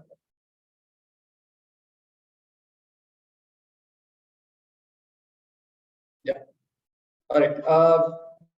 This gentleman here called me fitness freak, which I'm actually not. I'm actually a fitness coach, but is every fitness coach a fitness freak? The question we need to ask, right? So, people interpret and think all the fitness coaches are fitness freak, which is actually not true. You are expected to be a fitness freak if you are a good fitness coach, but not every fitness coach is a fitness freak. So, but still there is something which fitness coach need to do, because if I have to preach something to others, right, I need to do something when not everyone is watching me. So what am I when no one is watching me is defining me. So it doesn't matter what my title says, what I'm really is what I'm doing when no one is watching. So if I feel I'm a fitness coach, I can really be a good fitness coach. Right? If I focus on my fitness, if I focus on getting people fitter, if I focus on trying out new things in fitness, if I want to make impact in the fitness industry. So I need to try out a lot of different things when no one is watching. And it need not be for Instagram, it need not be for Facebook. It need not be for getting likes in social media, but getting into, I mean, staying into my industry and doing what I like, what I am passionate about, and the impact I want to create with people. I think I need to do what is more important for me so that I can create that impact. So it makes a lot more sense for me to do things which really matters to me when no one is watching, and it need not be watched by everyone every time. Thank you so much. So, yes. Yeah.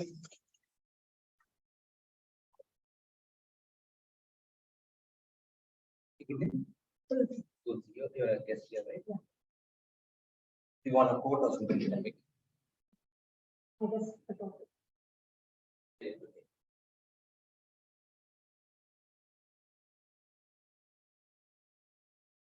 I'll give you a simple. With great freedom comes great responsibility.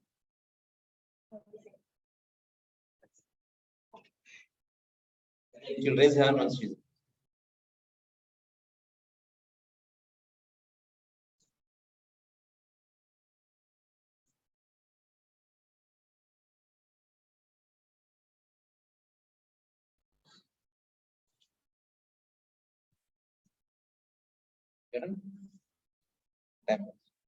Good evening, everyone.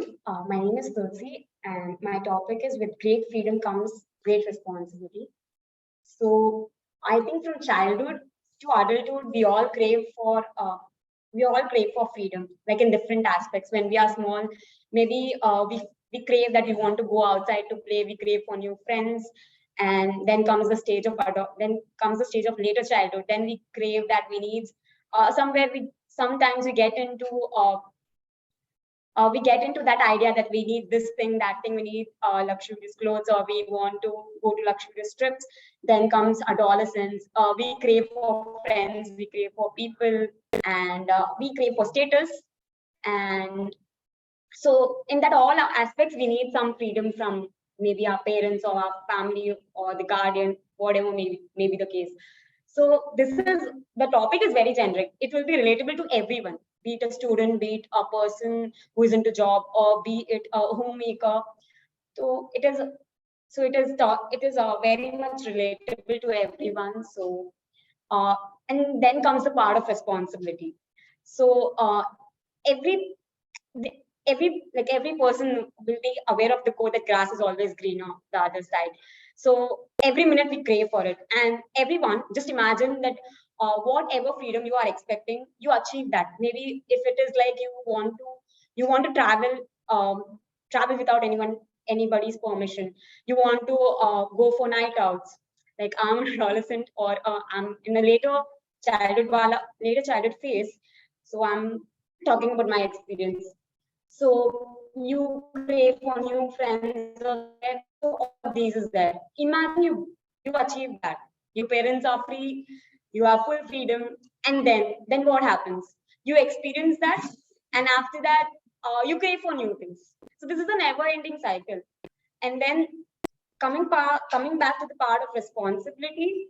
That is the thing. I think when we experience the freedom, only then we understand it. Like we experience and then we understand that there's the freedom wala. I mean, there's a part of freedom also.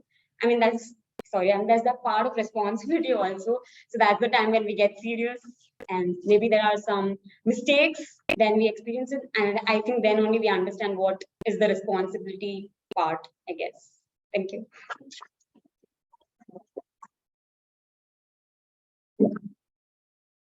Yes. Right. Do you want me to give the topic and you'll try? Let me give a topic for you.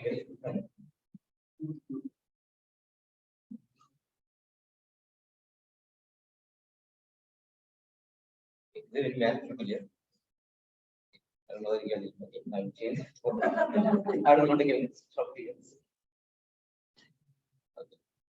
Any, I'll give one simple topic with respect to Toastmasters. Do you think PowerPoint is good for a Toastmasters speech? Is it good for Toastmasters speech or is it a distraction? Anyone here? Topic is ready. No one, no guest is raising the thing. Any guess? Yeah. Oh, sorry. Then any role plays?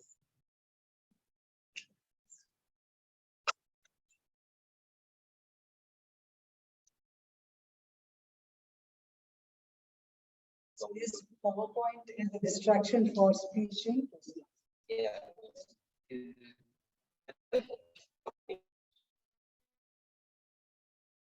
Toastmasters as audience, or I will speak from my side as an audience. I come here as an audience to look at the speaker and hear, right?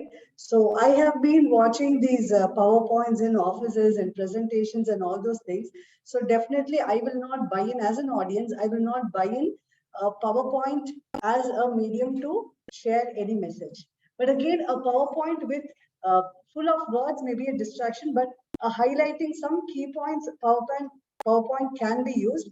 As oxygen is for human beings, I think PowerPoint is for presentation. So we cannot stand, or personally, I cannot stand where to say that PowerPoint is good or bad, but definitely PowerPoint is a distracting thing. How you use anything, any tool in our hand is how we use it is what is very important.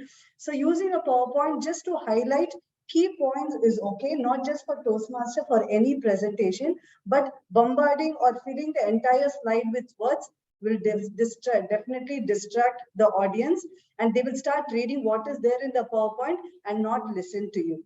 So if you want to be a speaker who is, or if you want to be a speaker who the audience wants to listen to you, then use PowerPoint if required, but use minimal words and not fill those where people tend not to listen to you, but read.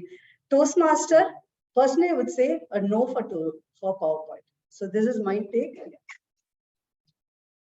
Sometimes even I agree going without a PowerPoint. It's better not to go with the technology, and more we express through our body and vocal varieties what we can reach out to the audience. So one more topic here, time, right? One more topic again. I'll give the topic and we can cover it. Okay, so again, I say I'm responsible for what I speak, but I'm not responsible for what others understand. So any volunteers? The topic is here again. I'm responsible for what I say. I'm not responsible for what others understand. Yes, sir.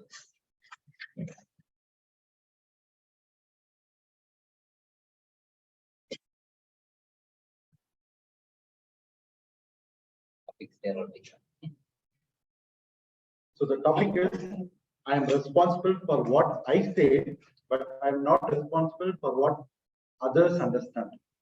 So this topic brings a single thought in me, single concept in me, that is separation. I have got this from a book called Courage to be Displayed. it's what we can, task of separation of tasks, simply saying separation of tasks. What we can control is what our actions are. It's not our responsibility to control the audience or anyone opposite, because everyone is the center of their own world.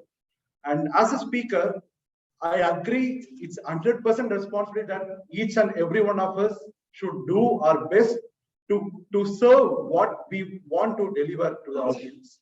And I agree at the same time, 100%, it's not in our hands that all the audience will be looking at the speaker, listening 100%. But what is in our hands is we can put some time for preparation. We can sit in our home, do the preparation and give our best. Whether the audience listen or not, doesn't matter. When we give the speech, at the end of the speech, we will know whether we've given our best or not. So as a speaker, let us prepare and do our best, irrespective of what audience can listen. Thank you. Thank you. The best part of Toastmasters, we have evaluators, mentors, who can help us understanding what we say. So, just for public speaking, yes, we can get the feedback from them. Then we can see whether we're going right or wrong. So I'm going to call out another topic here. Again, I'm going to give the topic, and then I would request any guests to come forward. Okay, the smallest act of kindness is worth more than the grandest intention. The smallest act of kindness is worth more than the grandest intention. So, any guest?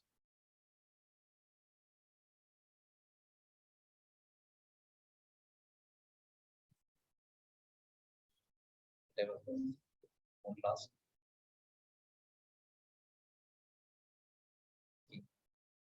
Okay, I think it's time up. So we will close this table topics. Thanks everyone. Thank you so much. And anyone come back to the Toastmaster.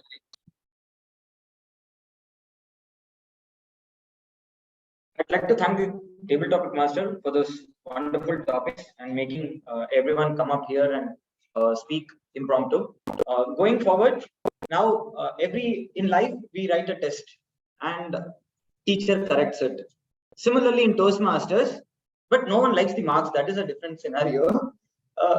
Similarly in Toastmasters, we have all gathered here to correct ourselves, improve ourselves.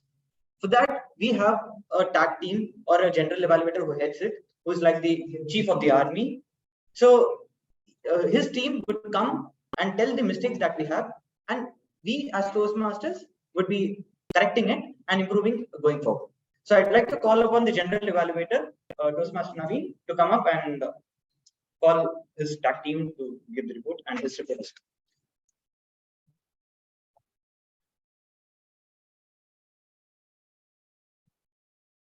It's time to reveal the another set of team. So I would like to welcome Toastmaster Bilal to evaluate distinguished Toastmaster Venu Neelakandan's speech. Toastmaster Bilal is currently working as a vice president at Wells Fargo. He's been associated with the Toastmaster around 3 years. He really loved public speaking. So the stage is yours, Toastmaster Bilal.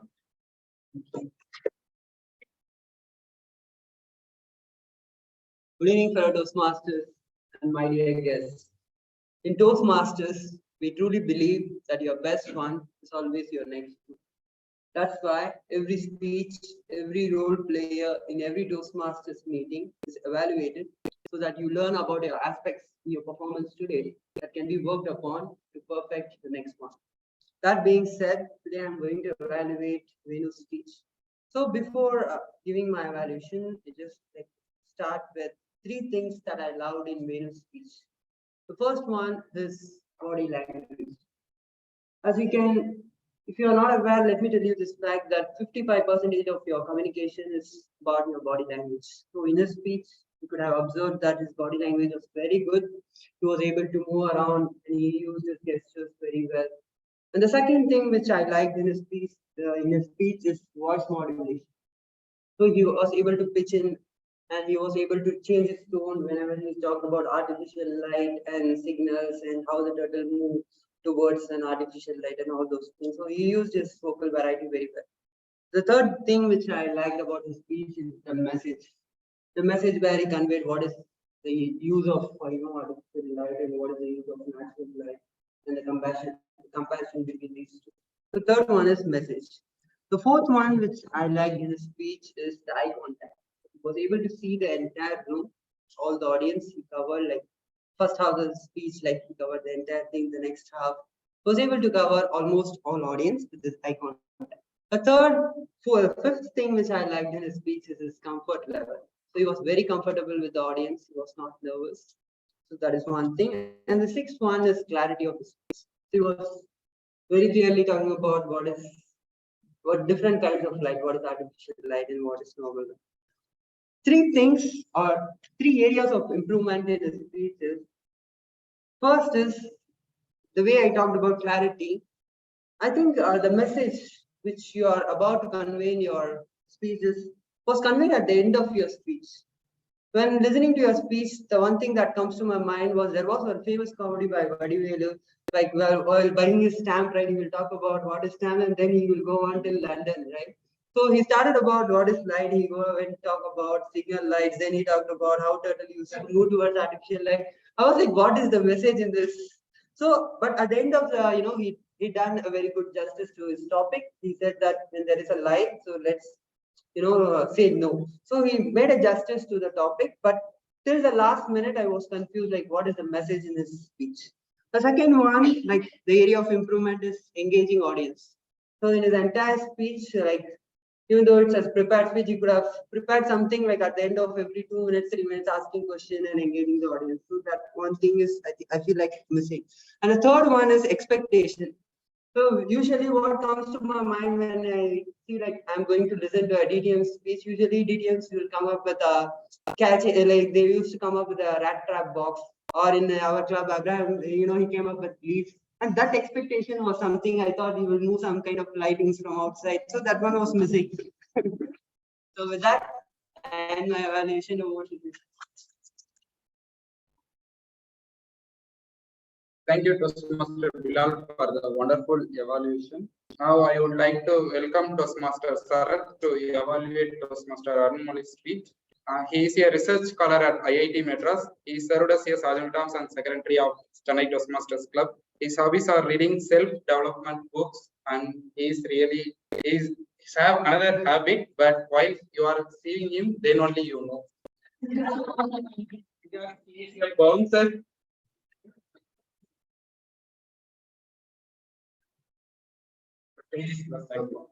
Thank you, General Evaluator.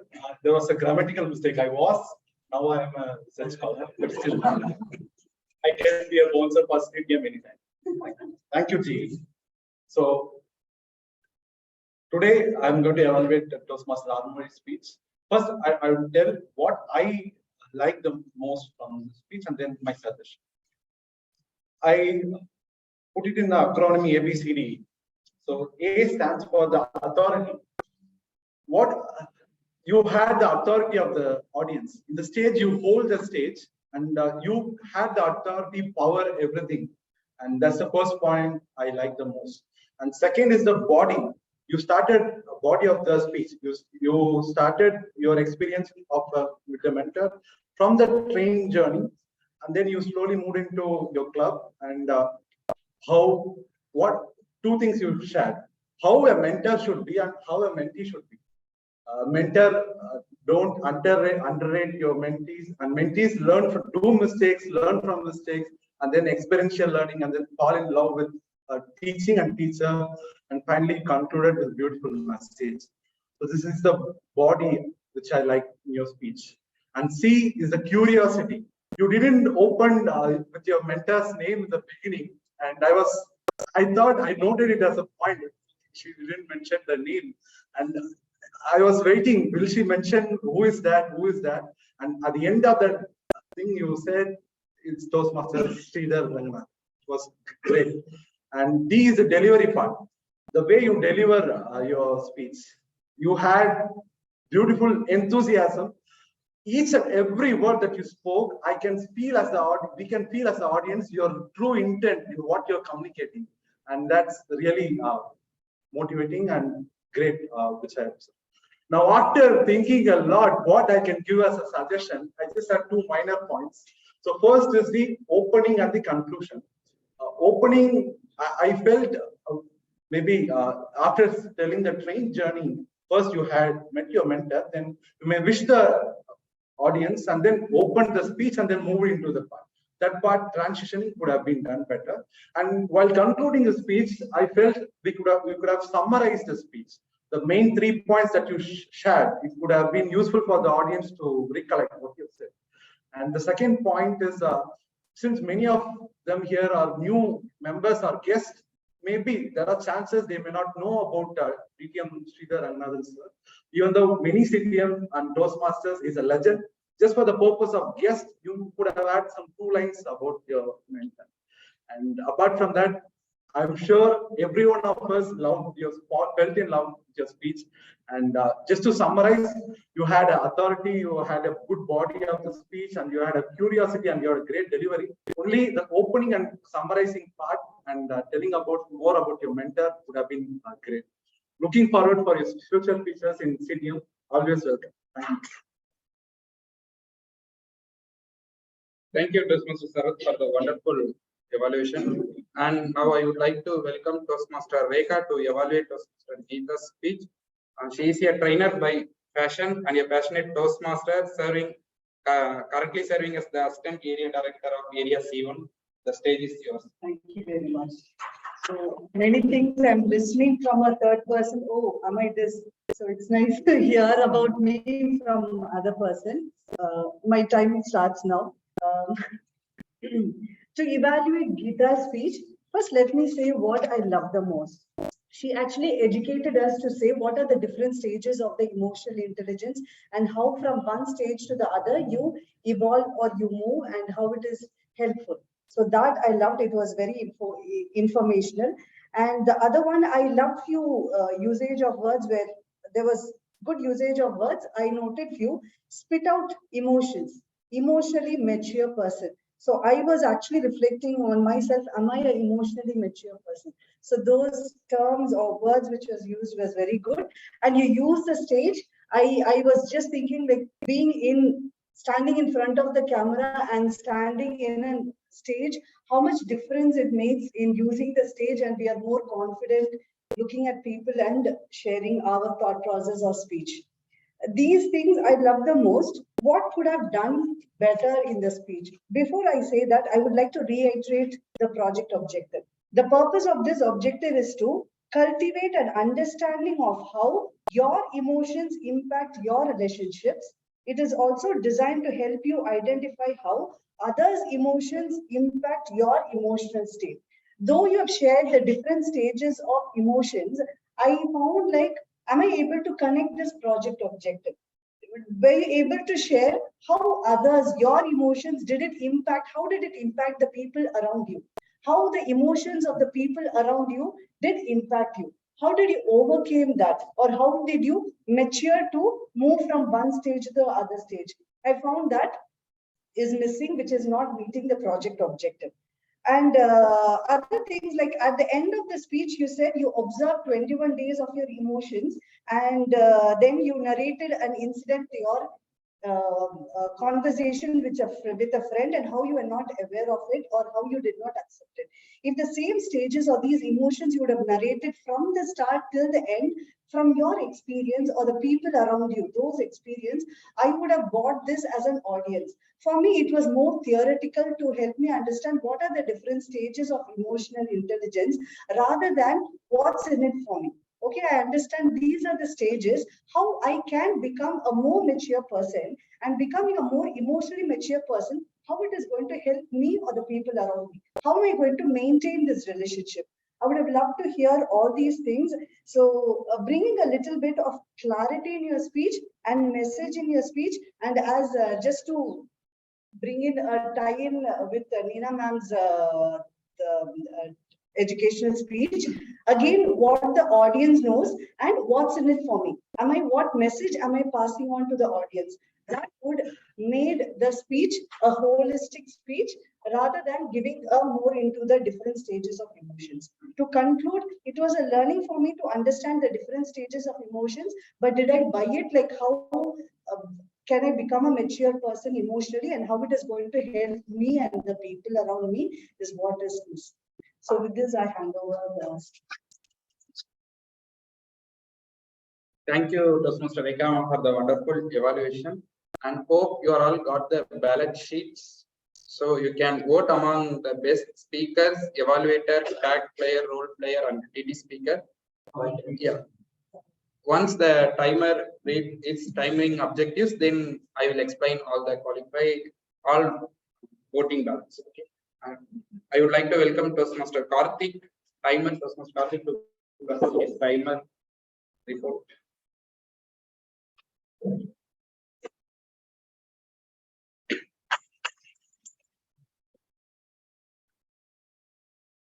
Good evening, everyone. I'm here to present my report as timer. Toastmaster Paul Calvin as Sergeant at Arms took 1 minute and 25 seconds to finish his speech. And Toastmaster Naveen Raj as Presiding Officer took 2 minutes 50 seconds. And Toastmaster of the Day, Toastmaster Raghavan took 2 minutes 40 seconds as the initial speech. And again, Toastmaster Naveen Raj as General Evaluator took 2 minutes 20 seconds at the initial speech. And myself as timer, I took as 32 seconds for explaining the. And Toastmaster Madhu took as our counter took 38 seconds. And Toastmaster Paul Calvin as grammarian took 37 seconds. And for the prepared speakers, distinguished Toastmaster Venu sir took 8 minutes and 10 seconds for his speech. And Toastmaster Arulmoli took 6 minutes and 49 seconds. And Toastmaster Geeta Sharanam took 8 minutes and 54 seconds. And regarding the educational session, distinguished Toastmaster Neena John ma'am took 29 minutes, 16 seconds, including the question and answer sessions. Regarding the table topics, Toastmaster Lakshmi Narayanan as Toastmaster Table Topics Master took 1 minute, 29 seconds, explaining the details about it. Toastmaster Ravindra Dahiya took 1 minute 31 seconds. Toastmaster Abhirami took 2 minutes 58 seconds. Guest Chennai took 2 minutes 21 seconds. Guest Vishwanathan took 1 minute 45 seconds. Guest Tulsi took 2 minutes 30 seconds. Toastmaster Rekha took 1 minute 42 seconds. And Toastmaster Sharat took 1 minute 30 seconds. And for the evaluation, Toastmaster Bilal took 3 minutes 26 seconds for evaluating DTM Venu sir. Toastmaster Sharat took 3 minutes 7 seconds, and Toastmaster Rekha ma'am took 3 minutes 17 seconds. I would like to congratulate all the speakers. I would like to conclude my report with saying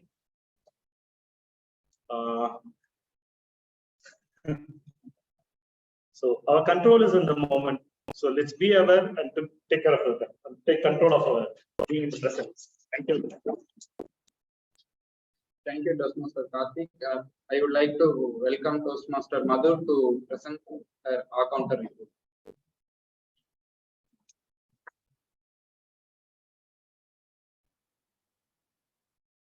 Good evening, everyone. Hope you know my role play. So I would like to, we have just witnessed the magic of conviction speeches today.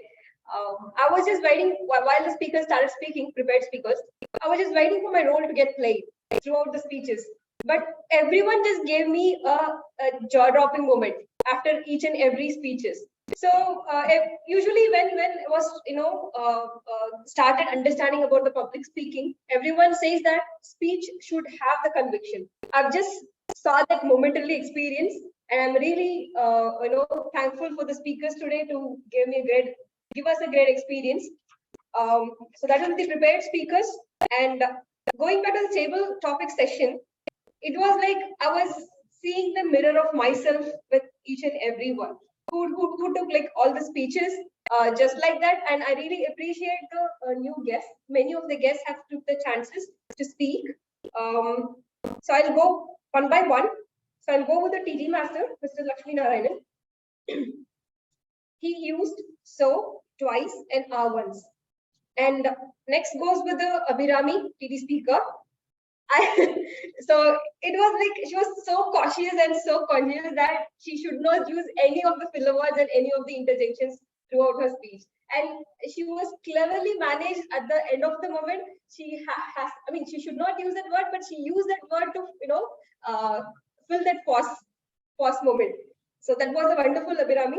And next by Chennai from IIT Madras. So he used so thrice and once. Next goes with Vishwanath. Vishwanath used twice. Next Tulsi, she used so twice, thrice. And next goes Sharath. Sharath used once. And final goes with the Bilal, the evaluator. So he used twice and twice. Thank you. Thank you for your time. It's time to get our grammarian report.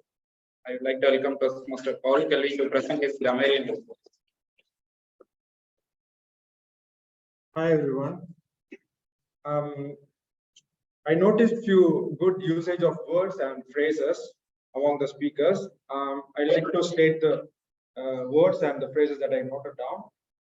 Toastmaster Raghavan used the word of the day one time, and distinguished Toastmaster Venu Nidlagandan used the word of the day 2 times, and the usage of words appalling and rejuvenate was very good. And Toastmaster Arun Murali used the saying, "Journey of 1,000 miles begins with the first step of breaking the ice." That was good usage. And the word experiential learning was good. And Toastmaster Geeta used the word dominant rightly.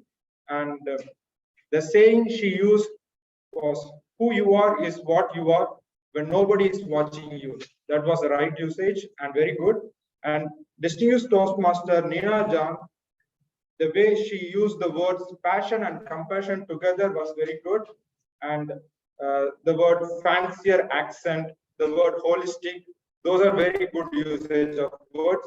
And the phrase long-term impact, that is good. And one more saying she used, read whatever you can, read whenever you can, and read wherever you can. That was the saying of distinguished Toastmaster Neena John itself. And Toastmaster Ravinder Dahiya used the words entangled and pseudo arrogance. Toastmaster Abhirami used the word of the day 4 times and the phrase keep it simple. And Toastmaster Rekha used many words, but the word reiterate, that is what I noticed, that is in right context. And Toastmaster Madhu used the word conviction, that was right usage and very good. Thank you everyone. Thank you. Thank you, Toastmaster Paul Kelvin, for the grammarian report. Now get back to the ballots. You can vote among best evaluator and Toastmaster Bilal, Toastmaster Rekha, and Toastmaster Sarath.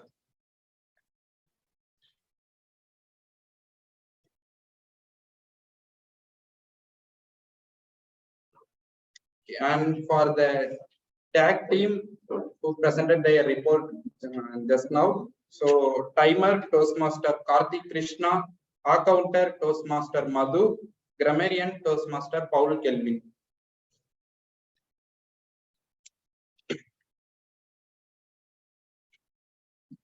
And for the best role player amongst our Toastmaster of the day, Toastmaster Raghavan, and table topic master, Toastmaster Lakshmi Narayana, and myself, general evaluator, Toastmaster Naveen.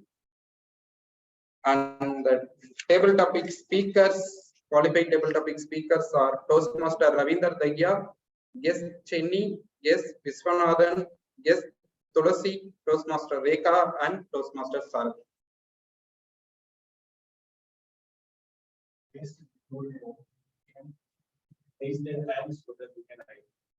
Okay, I guess Chennai. Yes, Viswanathan. Yes, Tulasi.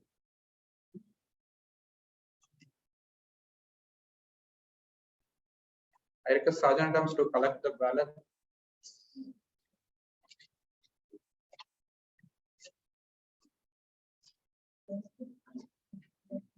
With this, I will give my general evaluation report. Meeting started on time. Kudos for that.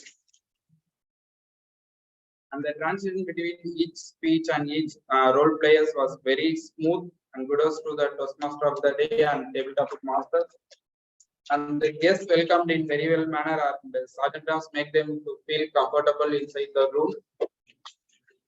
And kudos for the Vice President Education for a very wonderful arrangement for the education session conducted by our distinguished Toastmaster. And each role player performed their role in very well manner. So, and the arrangements was very good. So kudos to the Sergeant Adams. And with this, I am handing the stage to Toastmaster of the day, Toastmaster Raghavan.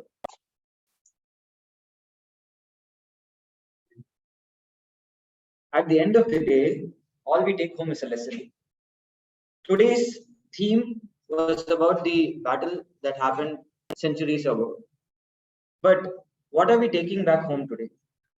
It is that valor, it is that courage that those brave men out there decided to fight 10,000 men. And they succeeded. What was the outcome of that success? They got standing ovation in the British Parliament after their death. That is the success that they got. They were not there to celebrate that. But yet we remember them. That is what happens in Toastmasters. How many of us come here as guests or came here as guests once upon a time? And we chose to start our journey with Toastmasters without having any fear. We had courage to change ourselves. That is what I would like to tell all of you today. Toastmasters is a place where leaders are made. So I thank Chennai Toastmasters for giving me this opportunity to be the Toastmaster of the day. And it is my pleasure to be here. And thank you for the wonderful hospitality. Over to you, the presiding officer. Thank you, Toastmaster Raghavan. And now it's time to collect our guest feedback. Can you please share your feedback about how the meeting went? I had a very nice meeting, and I joined this club. The biggest thing get that down. And the thing also with the other club because the last week. So there were only a set of people like the age group. I'm talking about the age group. Here I see coming from people. So I see people ranging from middle age to young ones. So I think that will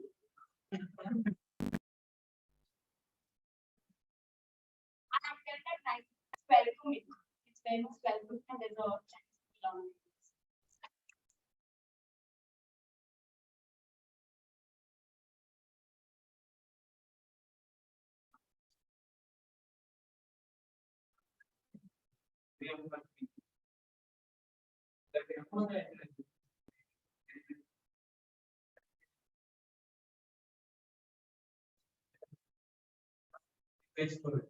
Take responsibility. If they are into a goal, free, like, start to who we are ready, but what is one thing that means like that. Here and there, sometimes I do. We should have together.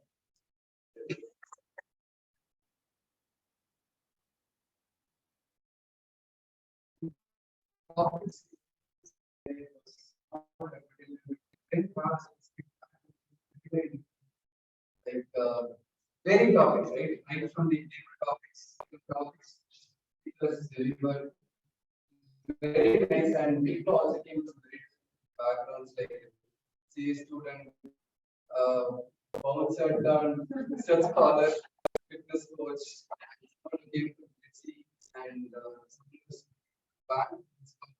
So people from very places, aviation, So I think the mix makes it a lot more, we come from very different backgrounds through which we learn a lot of things, because our world is our world and their world is their world. When our world comes together. So I love the vibe of this. We look forward to coming.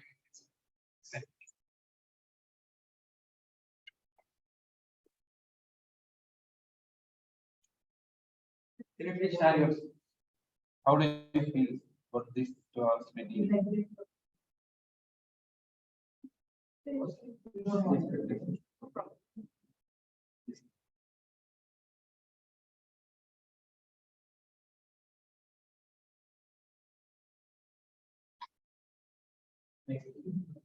Yes, Chennai.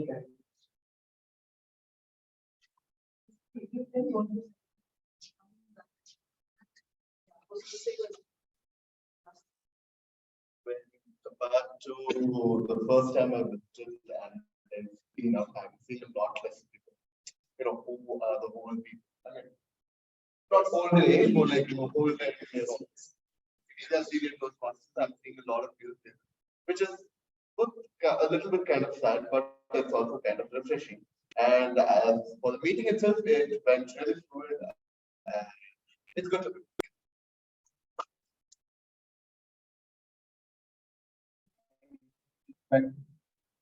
Yeah.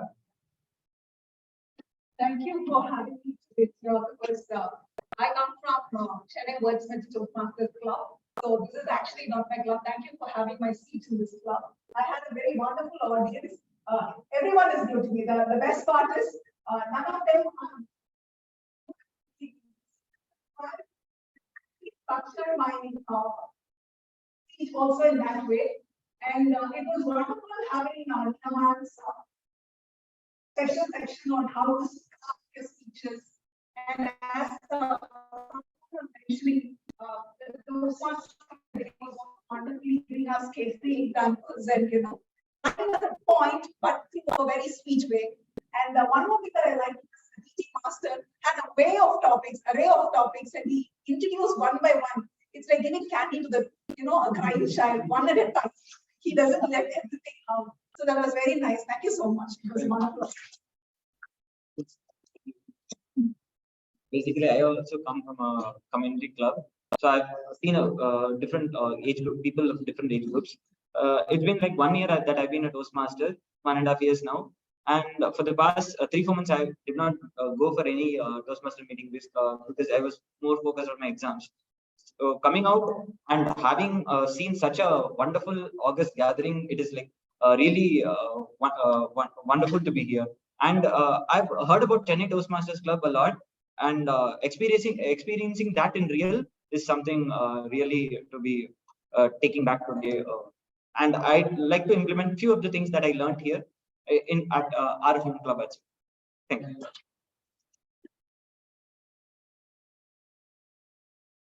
Give me a minute.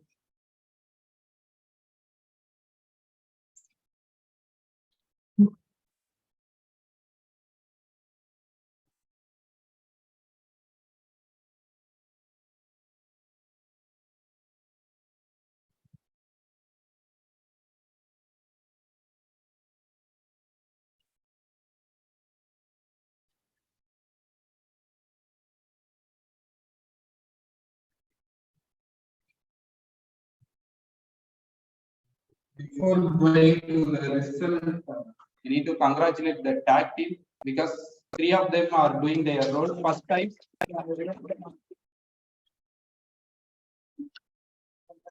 And Paul Kelvin is the grammarian.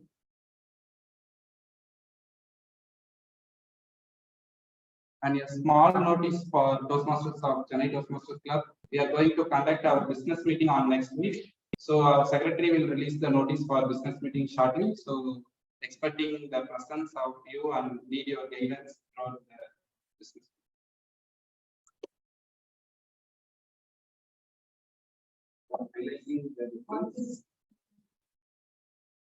Yeah. Okay. The contest venue and our Vice President Education already announced the contest date. 12th March. It will be ISC and tabletop. PM. So on the contest management team will be released shortly within 2 days. And the venue will be same here, reflection sound.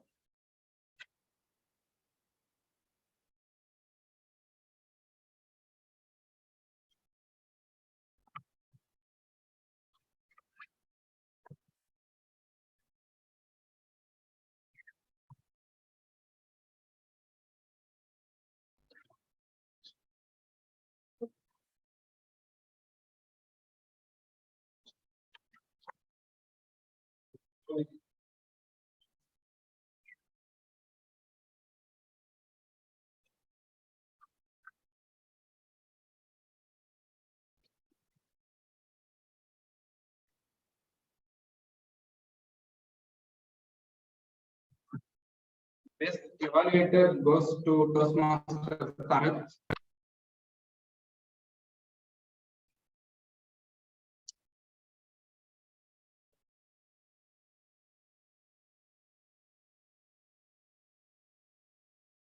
And best tag player goes to our counter Toastmaster Madhu.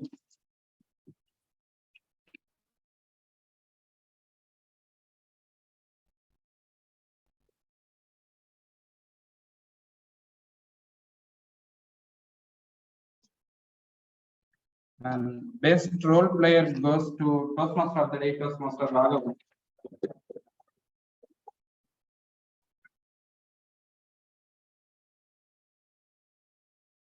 And best table topic speaker goes to guest Tulasi.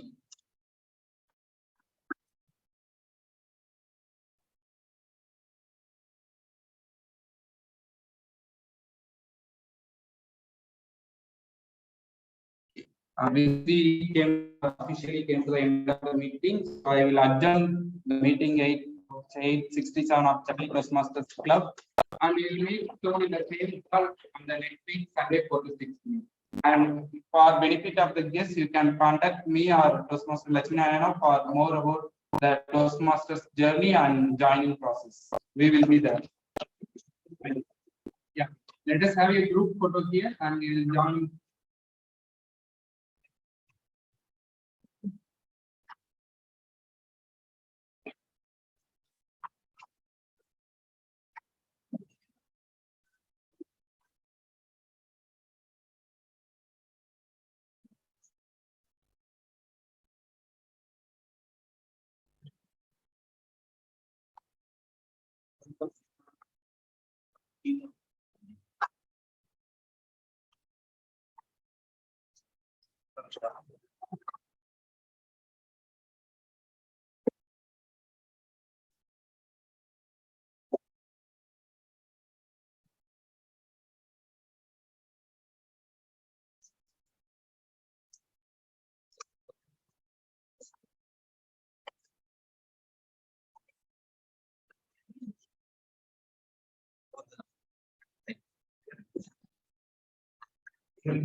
Responsibility.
Shutdown பண்ணணும், close பண்ணணும், என்ன பண்ணணும்?